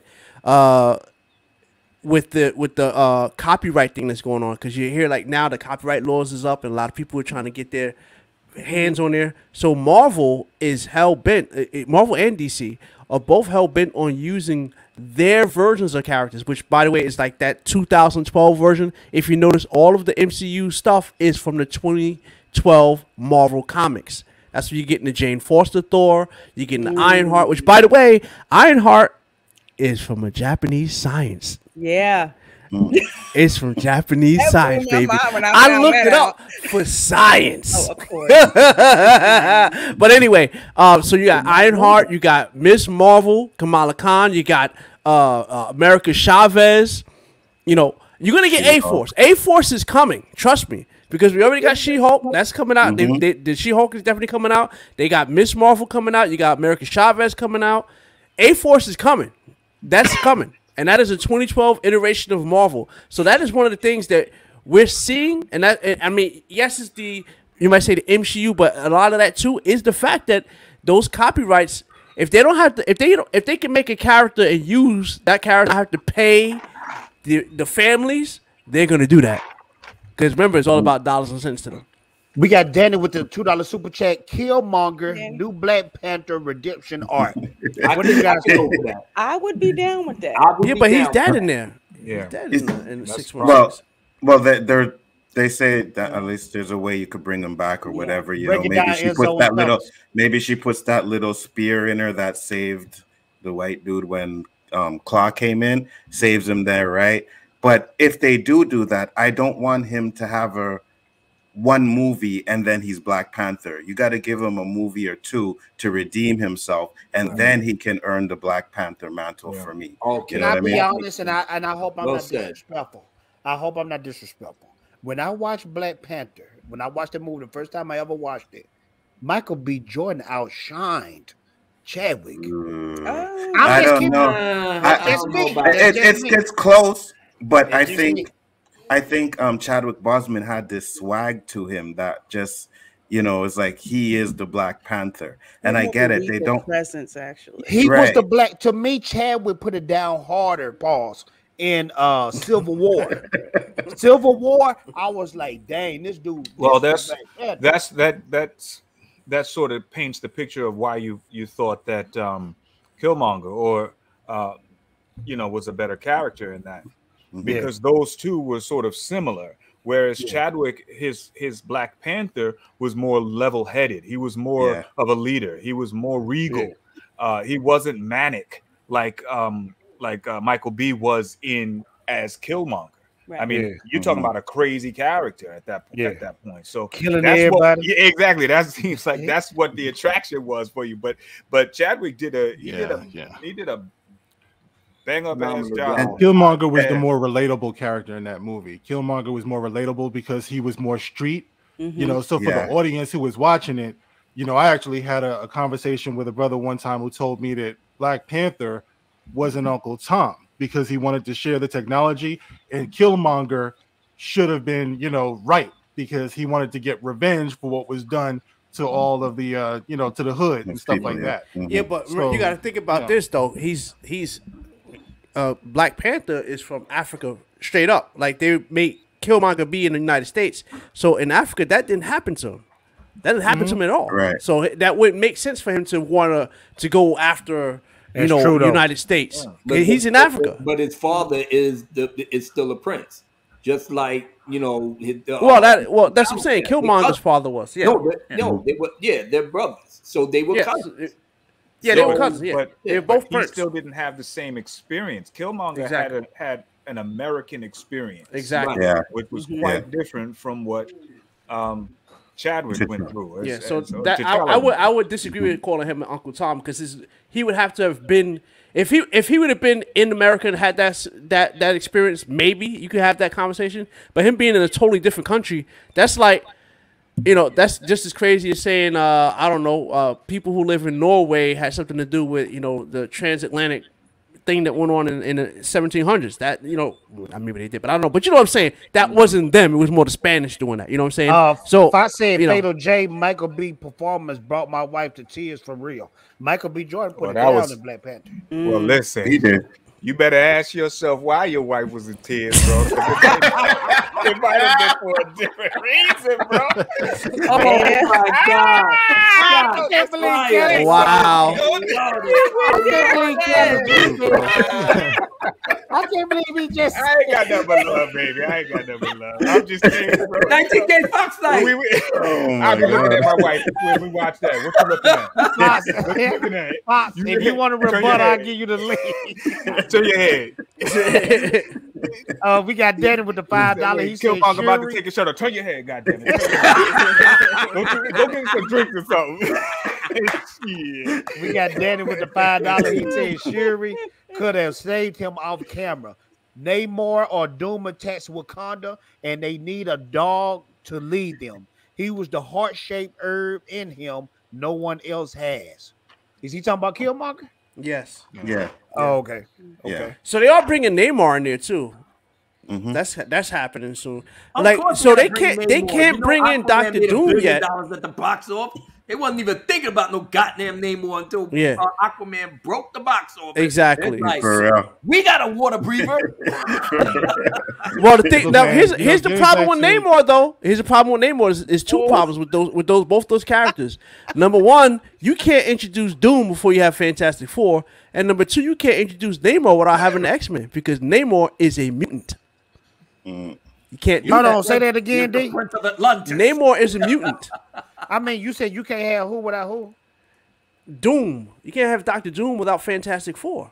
But you got Black Panther before Fantastic Four, and he got introduced by Fantastic Four. Yeah, Well, you see what I mean? They sidestepped that, obviously. Yeah. Okay, guys. Speaking on Marvel, because we got about 30 minutes left in the show, 40 minutes left in the show. Did anybody see this? Yeah. I didn't see it, but if there's no Andrew Garfield in it, I don't give a fuck about it. So, well, Andrew Garfield for life. I just want to say too, by the way, since I didn't build anything on the whole T'Challa thing, go check out my video when you get a chance, all right? Because my voice is hoarse because I was yelling for about 17 minutes on that video. All right, that's the reason why I took it easy on this right now. But I do have some very strong feelings about it. It's a terrible mistake that they're making. So we all think I agree with you. T'Challa is an ideal that should be allowed to be built upon. There are kids out here who need this right now. Not the next generation, but right now, because all they have right now is freaking little Nas X. Okay, you know what I mean? It's like we need this. All right, we need this, and they know that we need this, and this is the reason, part of the reason why they're not going to allow this character to go on. So speak on that, though, Mark. Everyone needs to be thinking about that. Mark, speak on that a little bit because we don't have too many strong brothers on TV no more. Yes, you want me to tell you something, bro? Hold on. I want to piggyback on that real quick, and Mark, I want to throw it right back to you. That was another issue I had with the Eternals. I'm just going to say that. I know what you mean. I know what you mean. Absolutely. That's D. Just say it. Was old boy on the Eternals a fruit pop? Absolutely. Oh, okay. That's why I had a problem with it. I'm like, you're gonna do the diversity and inclusion thing, and the first thing this is supposed to be your big diversity and inclusion thing, and what do you do? Fruit Loop. What do you do? How you got the? So it's two things that I noticed in there. You definitely made the white guy the villain, and you made the black guy feminine. Think about that. Hey there, we see it over and over again. We see it over and over again. They did the same thing with Finn. Made him a fucking janitor. They made Finn a fucking janitor. How many times are we going to see this before we start holding these people accountable? If they want to talk that talk, then let's walk that walk. We're into diversity, we're into inclusion and all this stuff. And they keep on giving us the same shit, man. We have to start defending, our image. Yeah, and our characters. So you tell me that Chadwick Boseman, who we all respect as an actor, he died. So you're going to use that as a justification to kill the whole image? And we're going to sit back and just be like, oh, yeah, I understand that. Chadwick, we love Chadwick. But Chadwick, if he was half the man that we're giving him credit for being, he would want that image to go on. Yes. You know what I'm saying? It's like, knock. You know what I'm saying? It's a no-brainer. You don't honor the man by killing what he died doing and portraying. Right. You know, that man did that as he was dying. And you mean to tell me the last thing he's going to know is that as an honor to you, we're going to kill the character. Get the fuck out of here. And we're going to go for that? It's like I talked on my video. I sat there with my son on my arm, who in the middle of the video started tugging my arm. Dad, after the movie, can we go to Toys R Us and get a Black Panther? You know, he was moved so much, and he wasn't the only kid. But now that's not going to be there. And somehow, it's all good. It's all good. A lampshade over his head. Yeah, walking around talking about I can make your wishes come true. Shut the fuck up. You had white kids wanting to be Black Panther for Halloween and stuff like that. You know what I mean? It was a beautiful thing, and that's what we want. You want me to tell you something? Legacy characters, y'all. This is the only way we're going to get legacy characters is if we keep them going. You know what I mean? We're about to have 3 freaking Spiderman in a movie. You know what I mean? 3, but we can only have 1 Black Panther. Yeah, exactly. Thank you. Thank you. Please tell me how that makes sense, because I'm just not understanding at all. I'm glad you mentioned that. I only gave the perspective of just how much he, you know what I'm saying, embodied the character. And we all agree, and that's the reason why I wanted to go on. Abu. If they see it, but I totally agree with you. You got to let. That's the reason why I wanted to go on, Abu. You respect that man by building upon what he was doing. I'm glad you brought up the point that white kids wanted to be Black Panther, because that to me says a whole lot. And what really pissed me off, that was one of the things that really pissed me off with the whole movement behind Black Panther. It was this whole thing where it was like, oh, and I know this is kind of old, but since we're talking about it, we're like, oh, can white people come and see that? Can white people? We want you to do that. We want you. It's the same way you want somebody black to be Superman, or for me to dress up like Goku or whatever. You want that. That's what puts us together. Not separate us. That fandom always brought people together. It always did. Why are you asking me? Why are you asking me if it's okay for you to see it? You know, exactly. It was a Jewish man who created it. Don't be condescending, dog. Don't be a smart ass. You know what I mean? Don't be a smart ass. It's like what we're talking about is the image. You know, and the image is something that Stan Lee believed in. But, you know, is it a coincidence that after Stan Lee died, everything in Marvel is going to shit? You know what I mean? It's like they know what they're doing. And yes, Chadwick Boseman was great as Black Panther, and we always have that. That does not mean that they can't recast him and put someone else in the role and still give us that effect, that feeling that we had when we first seen Black Panther. Right. You know what I mean? Like, come on, man. But nobody wants to see There's the scary thing, though. There's the scary thing. It's like they are implying that you can only produce one quality actor per generation. Yes. Oh, you know what I mean? We're a panel full of black men here and one beautiful black woman. We're a panel full of black men here. We represent as such, all right, the diversity that we have, the creativity that we have, the talent and charisma that we have, you know, but they want you to believe that once one of us is gone, that's the end of the whole show. That's it. You know what I mean? Because your community has nothing more to offer than just this one shining star for a brief moment. And once he's gone, that's the end of it. Now you're going to continue going on like Good Times without James. No, but here's the thing is so crazy about that, right? They don't want to have another Black Panther, which is the biggest issue. They don't want to have another T'Challa, I should say, because they're going to have another Black Panther. They don't want to have another T'Challa, but they're hell bent on having a Black Clark Kent.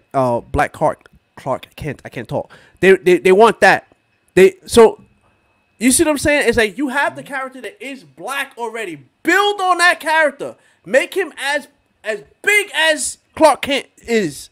Because, you know, that's the one thing. You show that S to anybody around the world, they know that's Superman. You show anybody a Spider-Man suit, they know that's Spider-Man, right? Around the world. That's not just in the United States. So if you want to have Black Panther on that level, build Black Panther that way.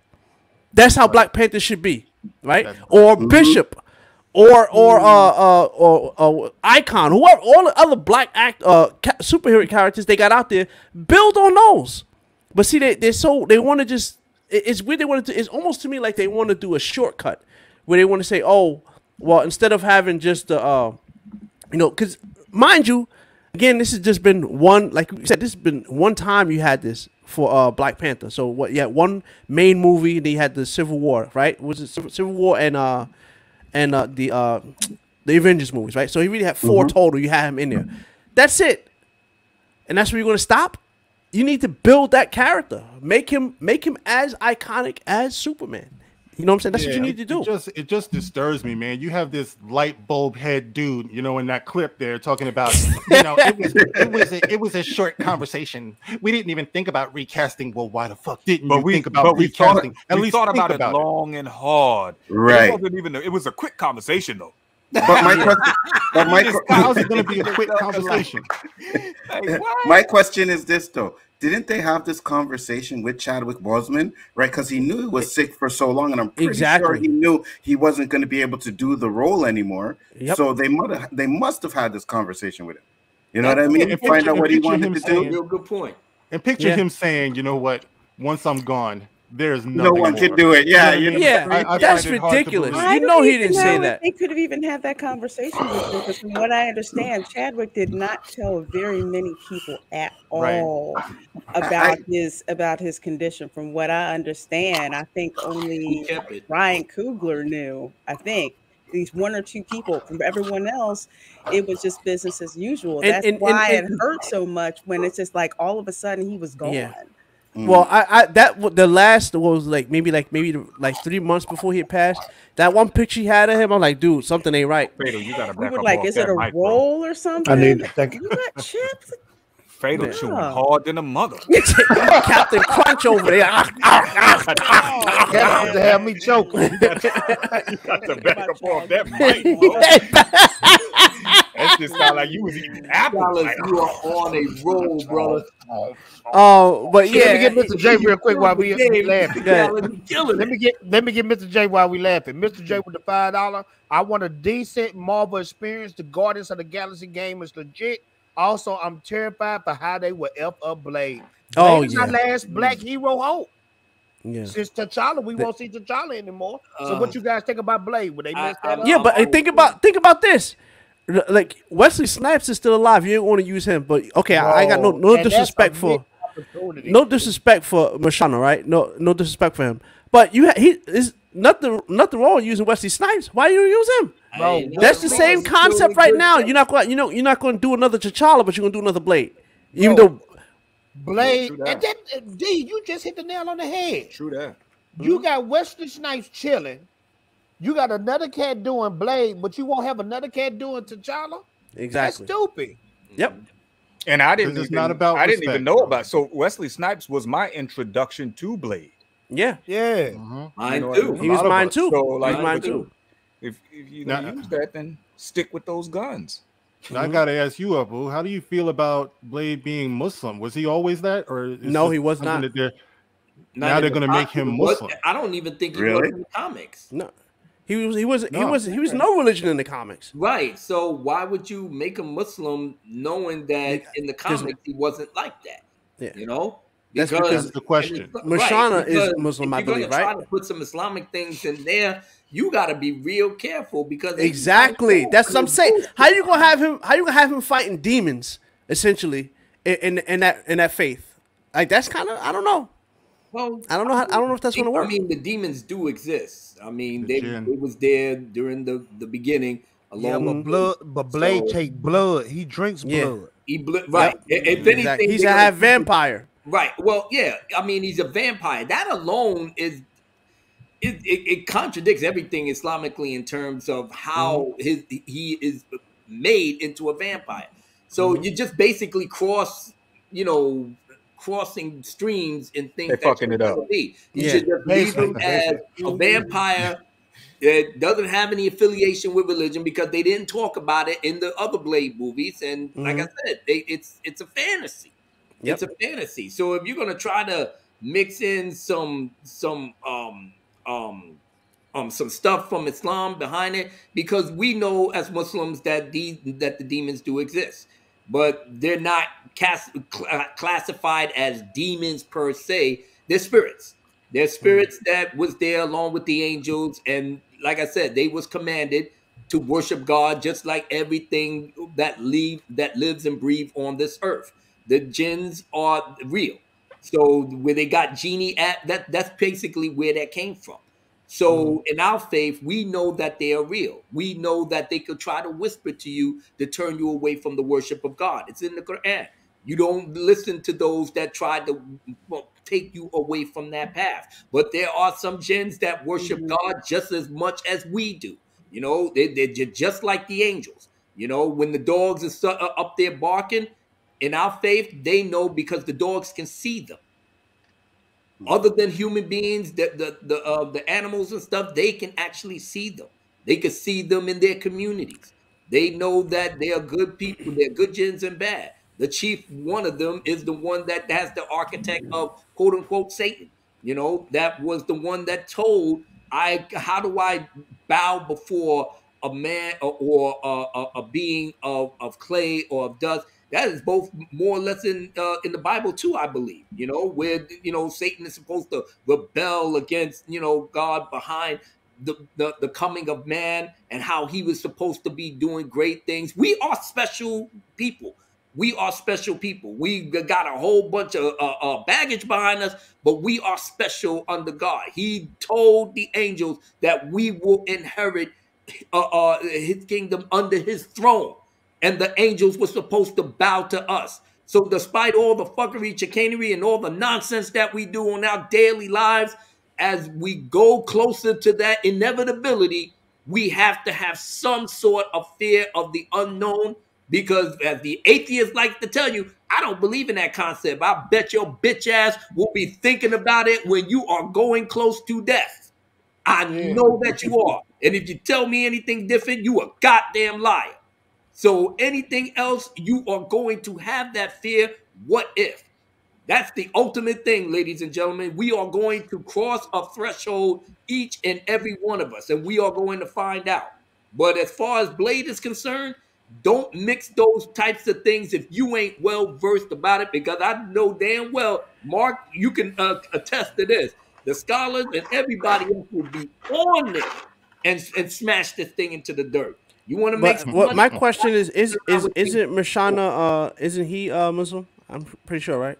In real life, I think Yeah, so. You know. yeah, I think that, and I think that's the problem right there. See that right there? Well, he got If you Mashana don't have a Ali. problem with Yeah, that, I question how his faith is.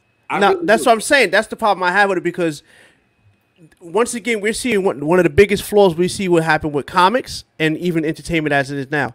They push real world stuff into fantasy and mess up the fantasy.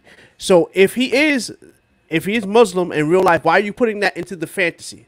You don't do that. And you know what don't I'm need to do it, right? Exactly. You don't need to do that. So that's All what right, I'm saying. That was quite the khutbah. It's not even Friday. Go ahead. I'm Abu. sorry. I'm so sorry, everybody. This was not the time to go. That's what I was looking Nah, for. man. Thank you. Hey, you got to speak truth, man. Right. I'm trying to break this down. We only got 20 minutes left in the show. Did anybody see Spider-Man No Way Home trailer? I Yeah, have. who didn't see it? I did. Okay, was And it y'all looked pumped kinda up about rough. it or what? No. Okay, There is no way that Tobey Maguire and Andrew Garfield are not in this movie. I'm going to say that. I agree. Yeah. Now y'all picked up what Jamie Foxx, right? Yeah. Let me see if I can pull it up. Wait a minute. Yeah, I love Doc in this, but not enough to make me see it without Maguire and Garfield. Y'all want sound? I mean, don't get no flag on this. I mean, Oh, yeah. You're gonna have to EFAP it. Yeah. I mean, we get the gist. We get the gist. Blah blah blah. I mean, is y'all excited because everybody acting like this is everybody acting like this is the end all be all movie right here. Like You know it's gonna make a ton of money. Yeah, that's for sure. It's gonna be will huge. make money. Yeah. And Enzo. I'm yeah, speak on it, Enzo. Speak on it. I like it. I like the way it looked. You know, I do believe Andrew Garfield and Tobey Maguire are going to be in it, because if you see the leak that Campia put out there, there's a scene in one of the trailers at the beginning. It looks John like Campia. Right, exactly. Your bitch ass.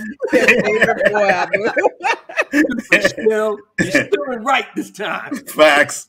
Because at the beginning, where he's in the water, it looks like that's kind of the same area where that picture was taken. So I'm very inclined to believe that they're in this movie.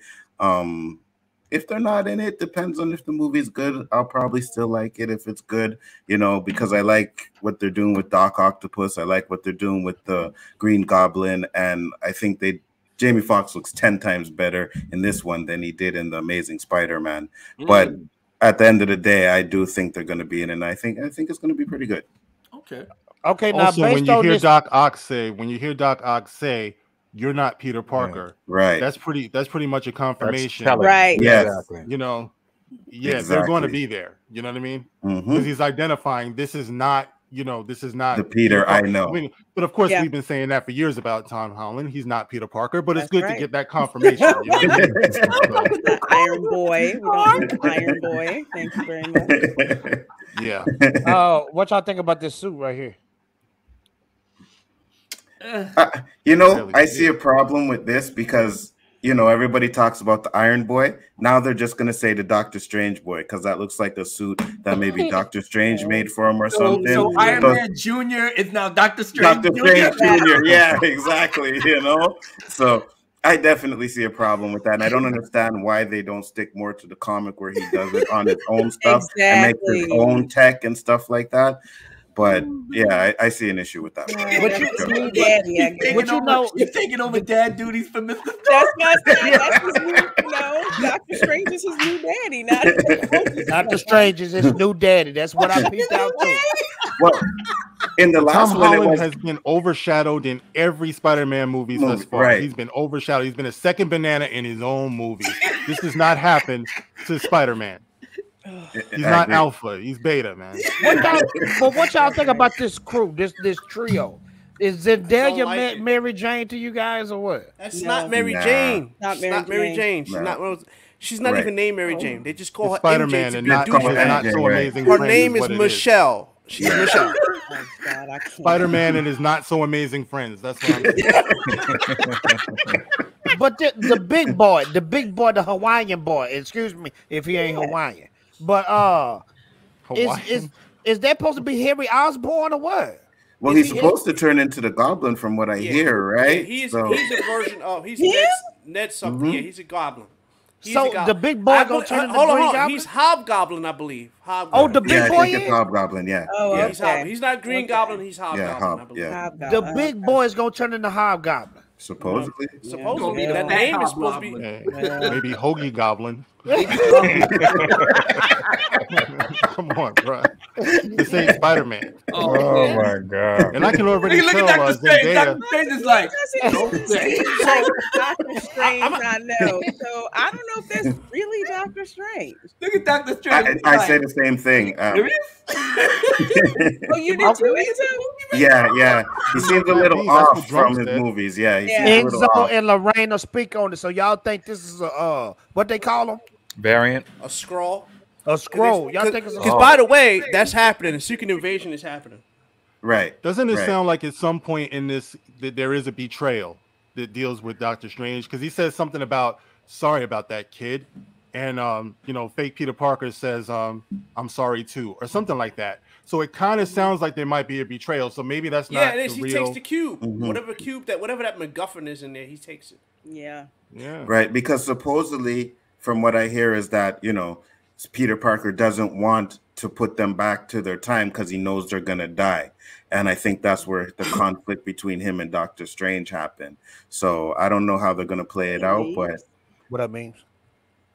Hey, man, we'll see. Y'all like this suit? I never did like this suit.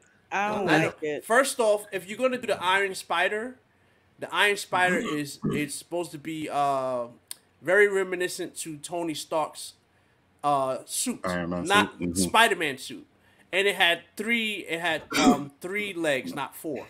So they're giving us parts of what the comic should be, but not what it.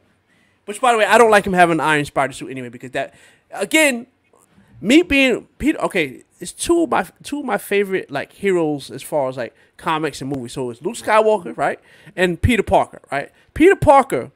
The reason, and I know you get the people there. Oh, he's not a black guy. How do you connect with him? I connected with him because he was a nerd. He was the geek that got powers. That's what made me like Peter Parker, because that was me when I was a kid. So Peter Parker is one of the smartest people in Marvel Comics.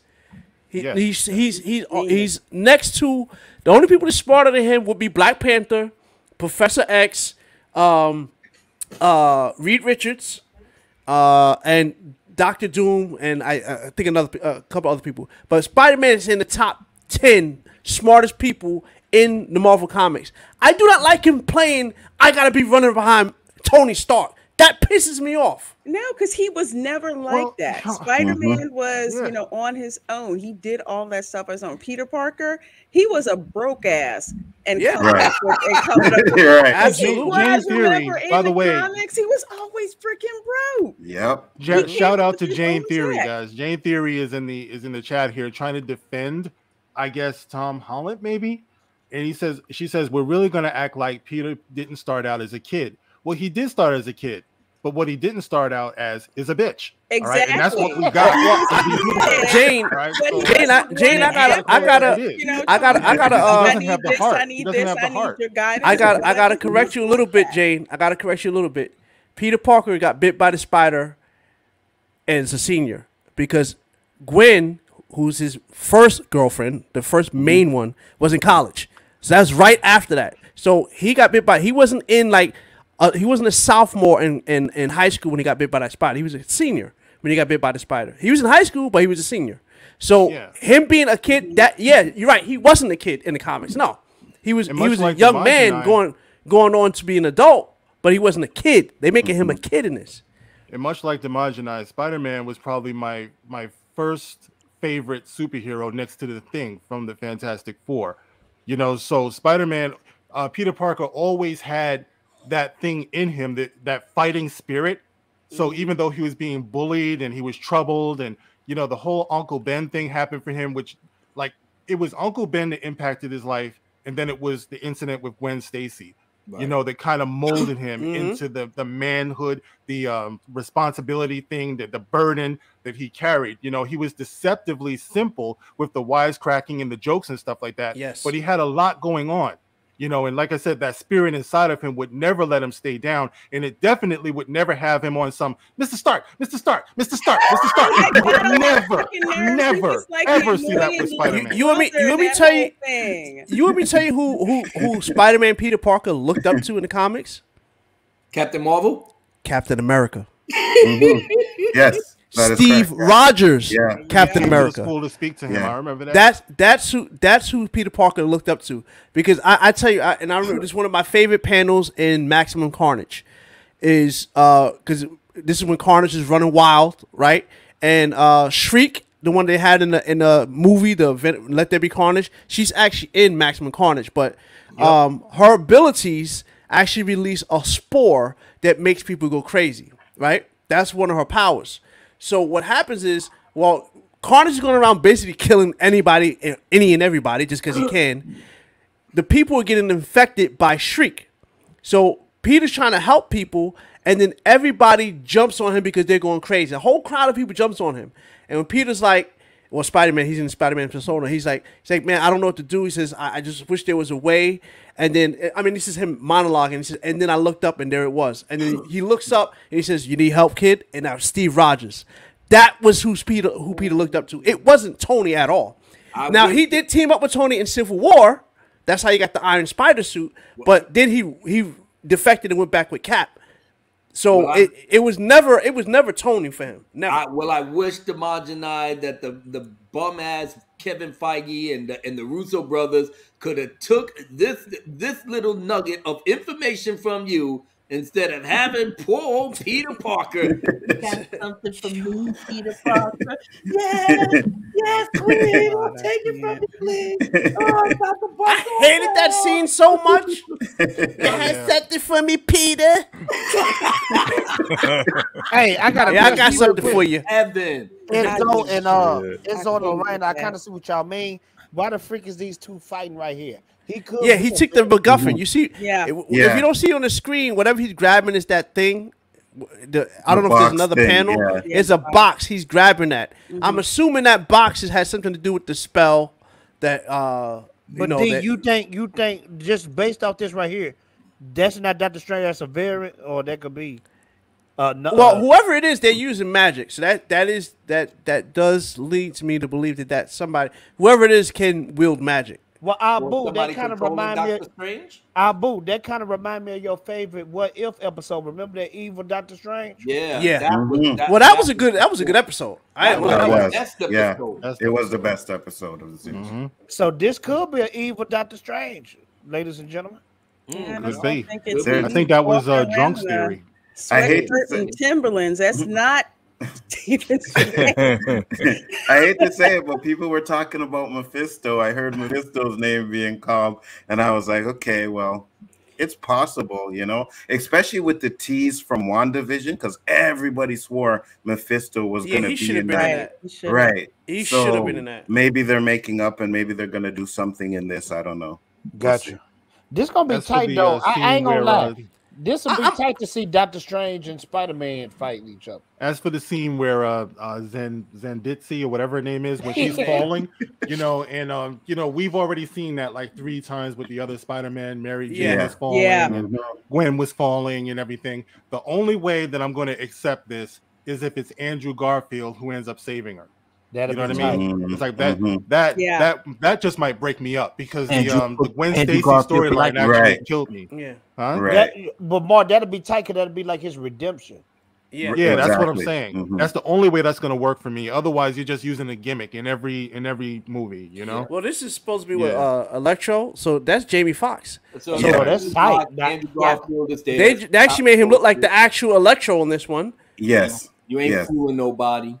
Ain't fooling nobody. Y'all fuck the bullshit. Andrew Garfield for life, motherfuckers. Holla at me. Toby. Okay, this is for Enzo. Enzo, you know that leak of Andrew Garfield when he on those bars and the screen is blue? Right. These the same bars. Andrew Garfield is in this movie, bro. Yes, it looks exactly like the same. No question. Spot. Yeah, Well, 100%. here's the thing I'm gonna say. There's no way you're gonna have Electro, Green Goblin, and Dr. Octopus. Why you gonna have the villains from that world and not have the heroes from that world? That don't make sense. Plus they're identifying. Plus they're identifying that he is not the one that they recognize. That's right. Exactly. Right. So to me, that's a confirmation right there. But Marvel will have us thinking that the normies are too stupid enough to take hold of this. But eagle-eyed people like ourselves and eagle-eyed other normies will say, "Well, that was in the Andrew Garfield movie. Why is he not in it?" Yeah, exactly. Now, why is John Favreau happy in this joint? Yeah, that's what I'm saying. We're why is happy in here? Y'all think Star gonna show up? No, because Happy was a mentor to Mandalorian together. Happy was like kind of a mentor after he Peter was Parker died, right? Yeah, Oh, so okay, that's why he's still there. Yeah. So here's what I say. One thing I wanted to say when you passed by that the Zendaya with him talking, I just didn't like the whole point that she's like talking down to him, like really, like that's I annoying. know magic word too. Thank you. MCU Attitude that makes her not relatable. I already don't like her. Yeah. She never spoke that way to Peter. Yeah. Okay, now this is the scene where everybody claiming that they see the other Spider-Man. I do not see no other Spider-Man. No, you know what it is that somebody is bitch smacking the lizard in this. Yes. And you don't see him, so it could be that they removed the image. Yes. You know, if you watch the way his head moves, if that's the clip, it's in the Brazil one. The Brazil trailer has it. Oh, that makes sense though, y'all. Yeah, because look, the American trailer cuts it out. But that makes sense, y'all, because it's 3 villains on the screen, and you can clearly see Lizard not going for the Spider-Man. Right, he's going down. Yes. Yeah. Okay, but that Brazil clip definitely, you know, that's a telltale sign right there. That somebody's hitting him. Yeah. And you know what it's gonna be? Jamie Foxx was Andrew Garfield villain, right? Yes. Yeah. So Andrew Garfield will probably go against him. The Sandman. Now the Sandman was Toby's. Wasn't that Toby's villain? Yes. Yeah. Okay. And now is that the lizard from Andrew Garfield's? Andrew Garfield, yeah. So Lizard and Electro's from Andrew Garfield. Sandman, Dr. Ock, and Green Goblin are from Toby. Gotcha. And there's still one more we don't know about, right? Yeah, because that's it's supposed to be the Sinister Six. So there's one villain that they haven't shown us yet. You know it's gonna be Michael Keaton. Michael Keaton, yeah. It's gonna be Mike, and that's Tom Holland's villain, right? I think it might be Venom. Bro, that'll be I ain't gonna lie, that'll be tight. I think it might be Venom. Yeah. Well, it's definitely gonna be huge. Yeah, that's why they're not showing it. I was about to say the same thing. People gonna eat this up. Yeah, they will. Take notes, Eternal. For real, right? How you make money? So Abu was doing. Abu and Fatal, as you know, like holdouts for the DCEU. How does this make you feel? I mean, to see that Marvel's about to get another win. I mean, how does that make you feel? Mark, to my brother Mark. How's it feel? How's it feel? Hey, I'm not hitting you because we got an incompetent bunch of executives at DC that's been crying and bitching and moaning that they getting ready to lose their fucking job and they trying to front load with garbage movies that nobody don't really care about. That everybody is screaming for Zack Snyder to come back and finish Justice League 2 and 3, get Ben Affleck back on his grind, and make the best. Y'all waiting for Zack Snyder like Linus in the Pumpkin Patch. He can't do no. You gotta understand the politics, my brother. He got a whole house in the merger. done, everything is gonna be sorry. gold. Look at Fader quiet though. Fader ain't saying that. He I got you, Fader. I'm enjoying it. Fader over there tight. I'm hardcore. I'm enjoying it, man. I'm enjoying it. Look, man, I tell everybody. Y'all laughing, giggling. That's funny. Don't worry. When he comes here, he gonna come out heavy, and then y'all gonna be looking at your Spider-Man DVD just like. I know. Yeah, I know. exactly. You gonna get some real shit. You gonna see the real Wonder Woman, not that Wonder Woman that was sitting up here sexually assaulting people she don't know, walking around holding hands with Street Trevor, walking in the moonlight and shit. You don't want to see that. Oh, but I am looking forward to that because they got Linda Carter back and everything too. They got Linda Carter. You're right. You're right. That's the only reason I'm interested because of Linda Carter. You might as well just if Patty does well, she ain't doing Rogue Squadron no more, so maybe she might have to beg them to let her do Wonder Woman 3. But she don't write it. She needs to stay away. She already knew that. Don't let her write it. Yeah, no. I don't want them. All right, before we end the show, I wanted to touch on the new Marvel shows that's supposed to come out. We got X-Men 97. That's going to be a continuation of the old X-Men. That's going to be show. trash. It is. Yes. I tell you like this here.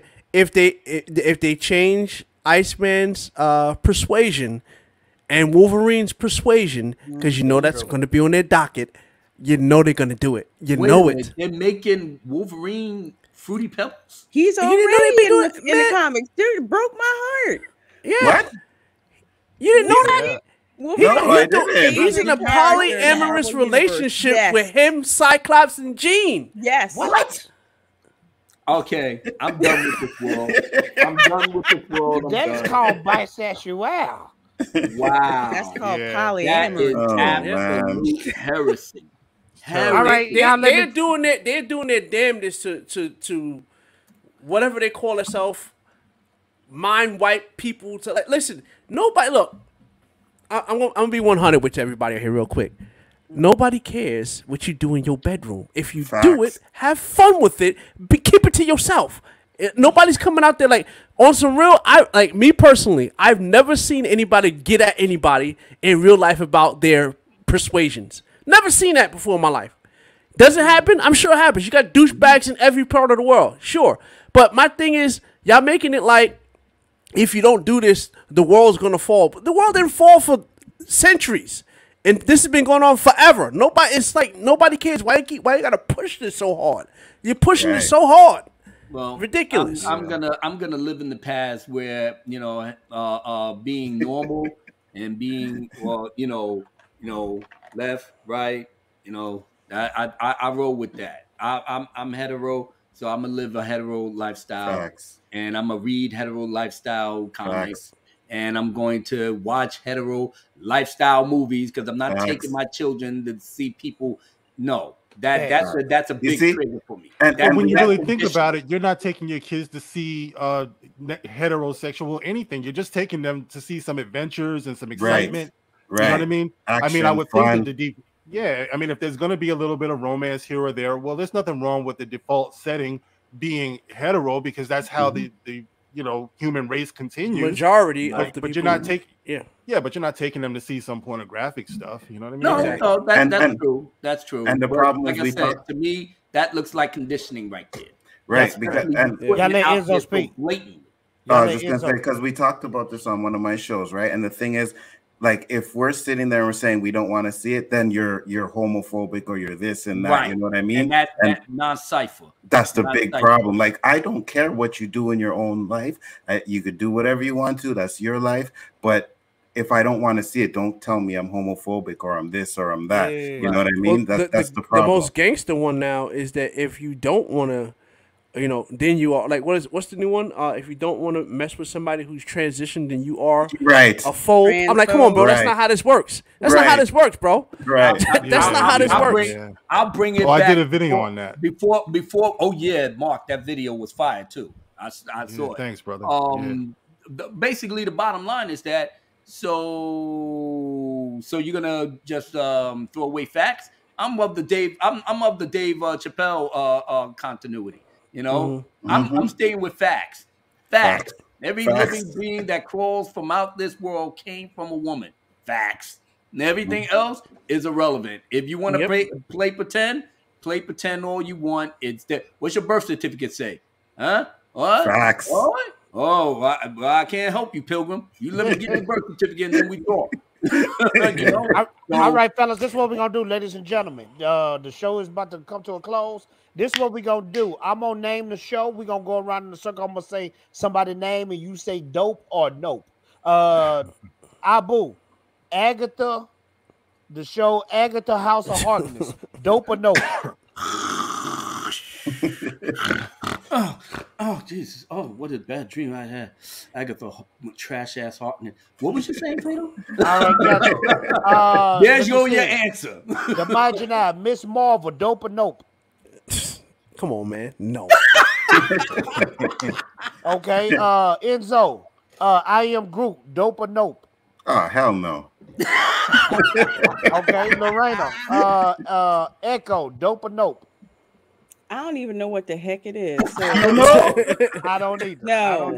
I don't know what that is either. What is that supposed to be? Mark with a C, Marvel Zombies, dope or nope? He said sounds like them new fans who don't know what the fuck is going on. Marvel Zombies.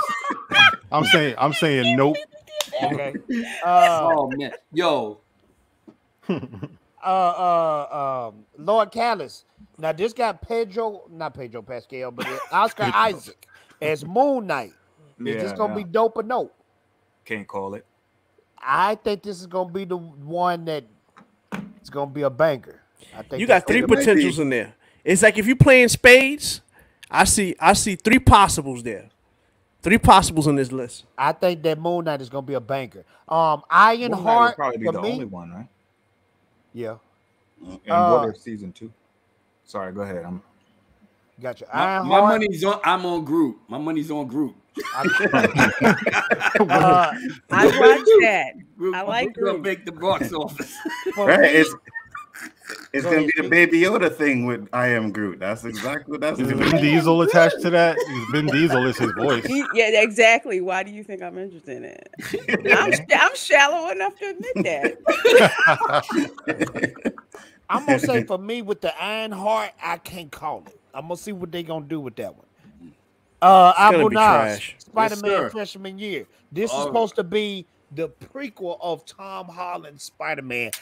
What was he doing before Civil War? That's the dope. Again, my point. What I just say? Why is he gotta be a kid all the time, bro?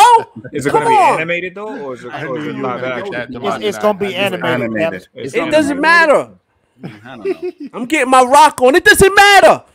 It doesn't matter. Imagine She-Hulk. Did you see that trailer? Yes, that's the potential I see here. Okay, I do like She-Hulk. I just don't like. I don't like the CGI. I definitely like that girl. I like that girl who's playing her. I liked her from what was it, Orphan Black. But D and Mark, a lot of people complaining when she turned into the Hulk, she too skinny. What y'all think? Yeah, that's why I said I didn't like the CGI. That's what I just said. I didn't like that. I think this has potential. That's why I said I see three possibles there. I see Moon Knight, What If 2, What If Season 2. There was some gems in What If 1, and She-Hulk. Those are the three possibles I see here. Everything else, Marvel humor could end up killing She-Hulk though, because I saw a lot of that humor in that little bit that they showed. You know, like you don't want, and I know that's She-Hulk's thing, but you don't want to go too far with that. Yeah. Enzo, What If Season 2, dope or nope?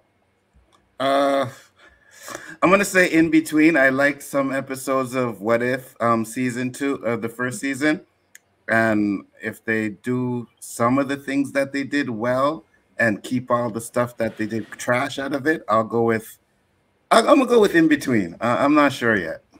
Okay. In the Watcher, how come the Watcher got black by the end of the series? You know what I mean? Like he started off, you know what I mean? I'm watching this and I will not interfere. By the end, he was like, yo, what we gonna do? What we gonna do? You know, he was actually involved in the action.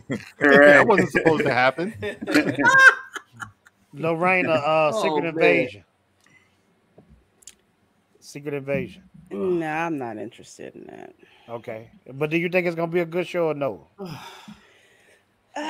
This Secret Invasion is when a lot of characters you thought was the characters in the MCU or turned out to be something else. This is a comic thing. That actually did happen in the comics. So that okay, has potential. But again, they made the Skrulls like anti-heroes, like they're good. The Skrulls are not good. Because the Skrulls showed up so far in Captain Marvel, and they showed up in WandaVision, right? No, it was not Wonder. It was the the other movie that just it was Spider-Man. Spider-Man, the last one. Right. They were in Spider-Man too. Okay. But Nick Fury is a Skrull. Yeah, a lot of characters we thought was the characters from the when MCU first started off, they were Skrulls the whole time. So I don't know. That could be a banger. It could be whack. I don't know. We'll see what And not to go back to this, guys. I know we're about to wrap it up. Not to go back to this, but look at right there in the corner. Black Panther T'Challa out of the MCU forever. Confirms producer. That's some disrespectful stuff. And they got a picture of Chadwick there. Like I said, I want to harp on it, but I'm just saying, look at it, man. Look at it. I feel you, Mark. Don't sweat it. We got my boy. I never seen this name before, but I appreciate you, Dwayne Neeson, with the $10 super chat. No, it says Dwayne's son. Dwayne's son. Sorry. Much Lufa. Love to you. Found y'all through drunk. And Lorena, thank you so much, my friend. Thank you, my brother. Thank you for and I'm gonna have to, for you showing that love like that, brother. Here you go.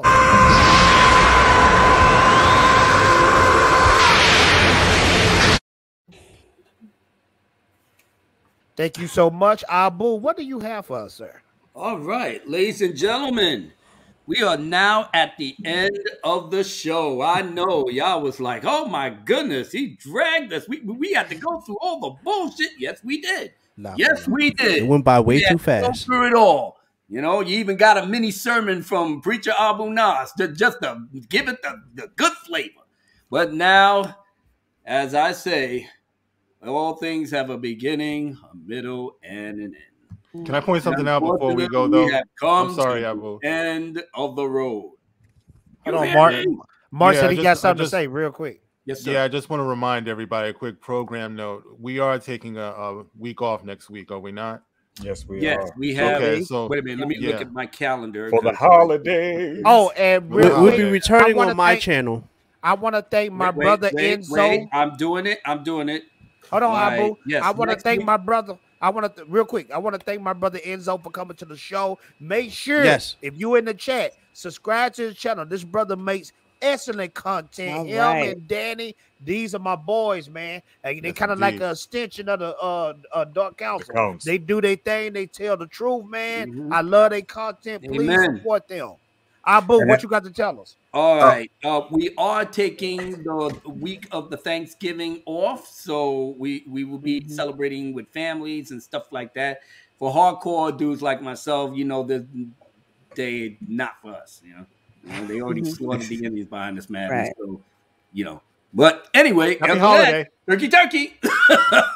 Gobble, gobble. Yes. You know, We'll be returning on my channel for the week after that, which would be a Dark Council.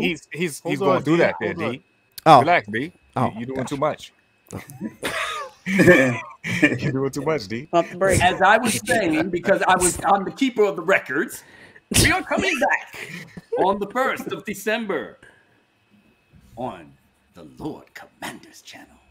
And you know how the Lord Commander gets down, so keep your kids out of the TV screen because it's for science. And that's a birthday stream. That's what I was going to say. Nice. It's my birthday stream too. It's his last birthday We're going to stream. be celebrating. Oh, wow. There may or may not be some rum involved. Oh, shit. Oh, there better I'm be. thinking there will be. It's gonna be falling off the chair, dancing in the I think I might. goddamn I think I tank might top. have a problem. I might have a problem. Not just All right. you know. What? I might have to You're bring just out figuring some that out. I might have to bring some of the classics too, the old school stuff. Oh, yeah. That'll get D up out his seat and get the boogie. I don't know if I'll be doing that. So if you're not subbed to dmajini, now's a good time to hit that Absolutely. that Right. sub button. So And the I bell gotta to bounce, get guys. notifications. I gotta bounce, guys, because I gotta go into my show, which I already Thank you, started. brother. But Oh Mary- man, you're gonna miss Thanks that. for hanging out, man. Oh, thanks for Hey. coming. Hey, appreciate- we're gonna raid his show, yo. Raid. Yes. Raid. Yeah, and I Dark Council appreciate, raid.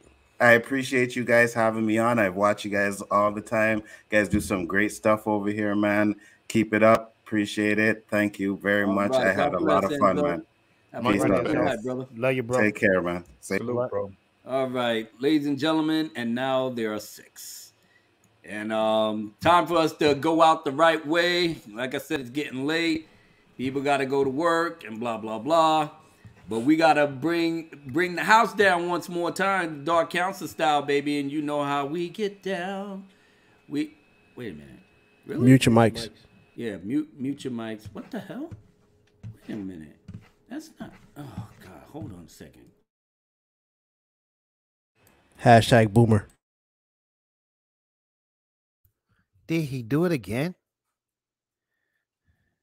Don't you talk about me behind your back. I hear everything. Abu hears all. All right, so yeah, everybody. So let's get this going one more time for the good times. Saying goodbye, knowing that we're taking the week off. Back at the Majini's channel on the 1st. Let's do it. Lord. Oh, man. This was the worst part. Saying goodbye. But that's okay, because we're going to be back faster than you expect, you know? Let's do it. You know, it's time for us to break out once again, cuz glad you came out and showed us love. The ways of the warrior back with major gains, giving you the good shit based off our name. Another week, another treat you can't resist. Whether you're white, black, or crazy feminist, it's the Dark Council, we rock this whole scene. No point of you running around here acting mean. We gon' hold our peoples in the chat every time. Make sure they have fun and have peace of mind. With way we rock, we keep us all at the top. With the veterans in here that you can't stop. Making dividends all the way up to heaven. Let's start then. Proceed with the veteran and hold it in. Every Wednesday night we serving something good. Come through and bring your friend. Yeah, the Dark Council, we reign supreme. Check it out. You bitches is living in a dream. Check it out. You better call up your whole team. Check it out. And pray to God it is a dream. Yeah, the Dark Council, yeah, we reign supreme. Check it out. You bitches is living in a dream. Check it out. You better call up your whole team. Check it out. And pray to God you be redeemed. I always hate saying goodbye, but then I fantasize about how I will arrive at the next Wednesday show, holding it down, we rocking on the low. We laughing and joke, but still speak the truth for our fandom one day, raising the roof. I've been saying the same things for 3 years plus. All this woke bullshit, you know we had enough. But we gonna keep shining, grinding, and providing the alternative behind all of their lying. You know me, El Prezi, the Mark D, who will lead the 40 thieves straight to victory. Yeah, kill your momentum, that's how I bend them to my will. Oh my God, yo, keep still. It'll be your final thrill, dying on the hill of hypocrisy. That's why we keep it real. The Dark Council, yeah, we reign supreme. Check it out. You bitches is living in a dream. Check it out. You better call up your whole team. Check it out. And pray to God you be redeemed. Yeah, the Dark Council, yeah, we reign supreme. Check it out. You bitches is living in a dream. Check it out. You better call up your whole team. Check it out. And pray to God you be redeemed. You gotta be disease free to rock with me, cause the road to eternity can make you bleed. In the end, with the resurrection, you must begin to fully cleanse your soul from the toxins. I told my brethren, Gunga Den gets it in, whether phone or friend, I'm straight for the win. The bull of Ayathin is here to defend against all enemies that live within. The Majini is the mic magician, drunk 3PO, the humanitarian, Lord Callous, the Sith Lord's revenge, Mark with a C, whose will you can't bend, Fatal J skills you can't comprehend. Abu Nas Rehab Center is your friend. Come one, come all, and let's have a ball. Until next week, we're always on call. Yeah, the Dark Council, yeah, we reign supreme. Check it out. You bitches is living in a dream. Check it out. You better call up your whole team. Check it out. And pray to God you be redeemed. Yeah, the Dark Council, yeah, we reign supreme. Check it out. You bitches is living in a dream. Check it out. Yeah, you better call up your whole team. Check it out. And pray to God you be redeemed. Once again, you know that we reign supreme. Check it out. You bitches is living in a dream. Check it out. Oh my God, call your whole team. Check it out. And pray to God you be redeemed. Yeah, the Dark Council, yeah, you know the rest. Check it out. And you bitches is living real stress. Check it out. Oh man, you know what comes next. Check it out. When we rockin', we are the best. Let's go. Oh my goodness. Here's another one. I know, had to smooth it out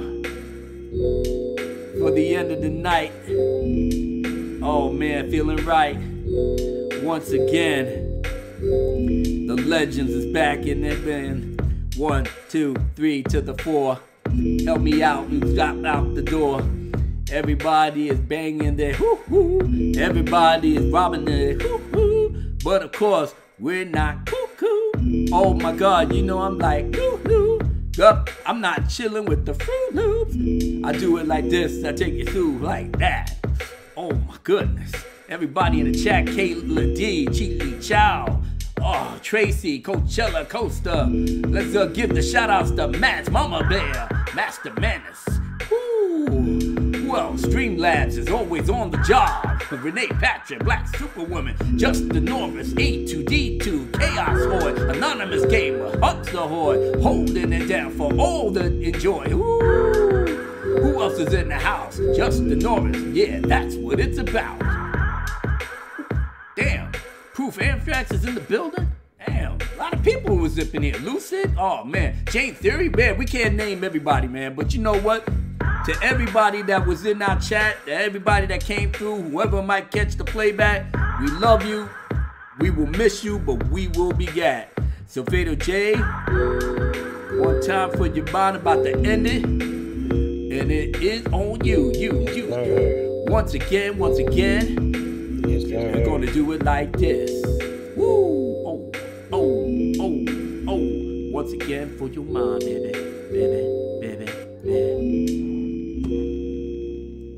I want to thank everybody for coming out to the show. Make sure to subscribe to the dmajini. Yes, sir. Because week after next, that's where Dark Council will be. I want to thank people in the chat for pushing like. I want to thank for the super chat love.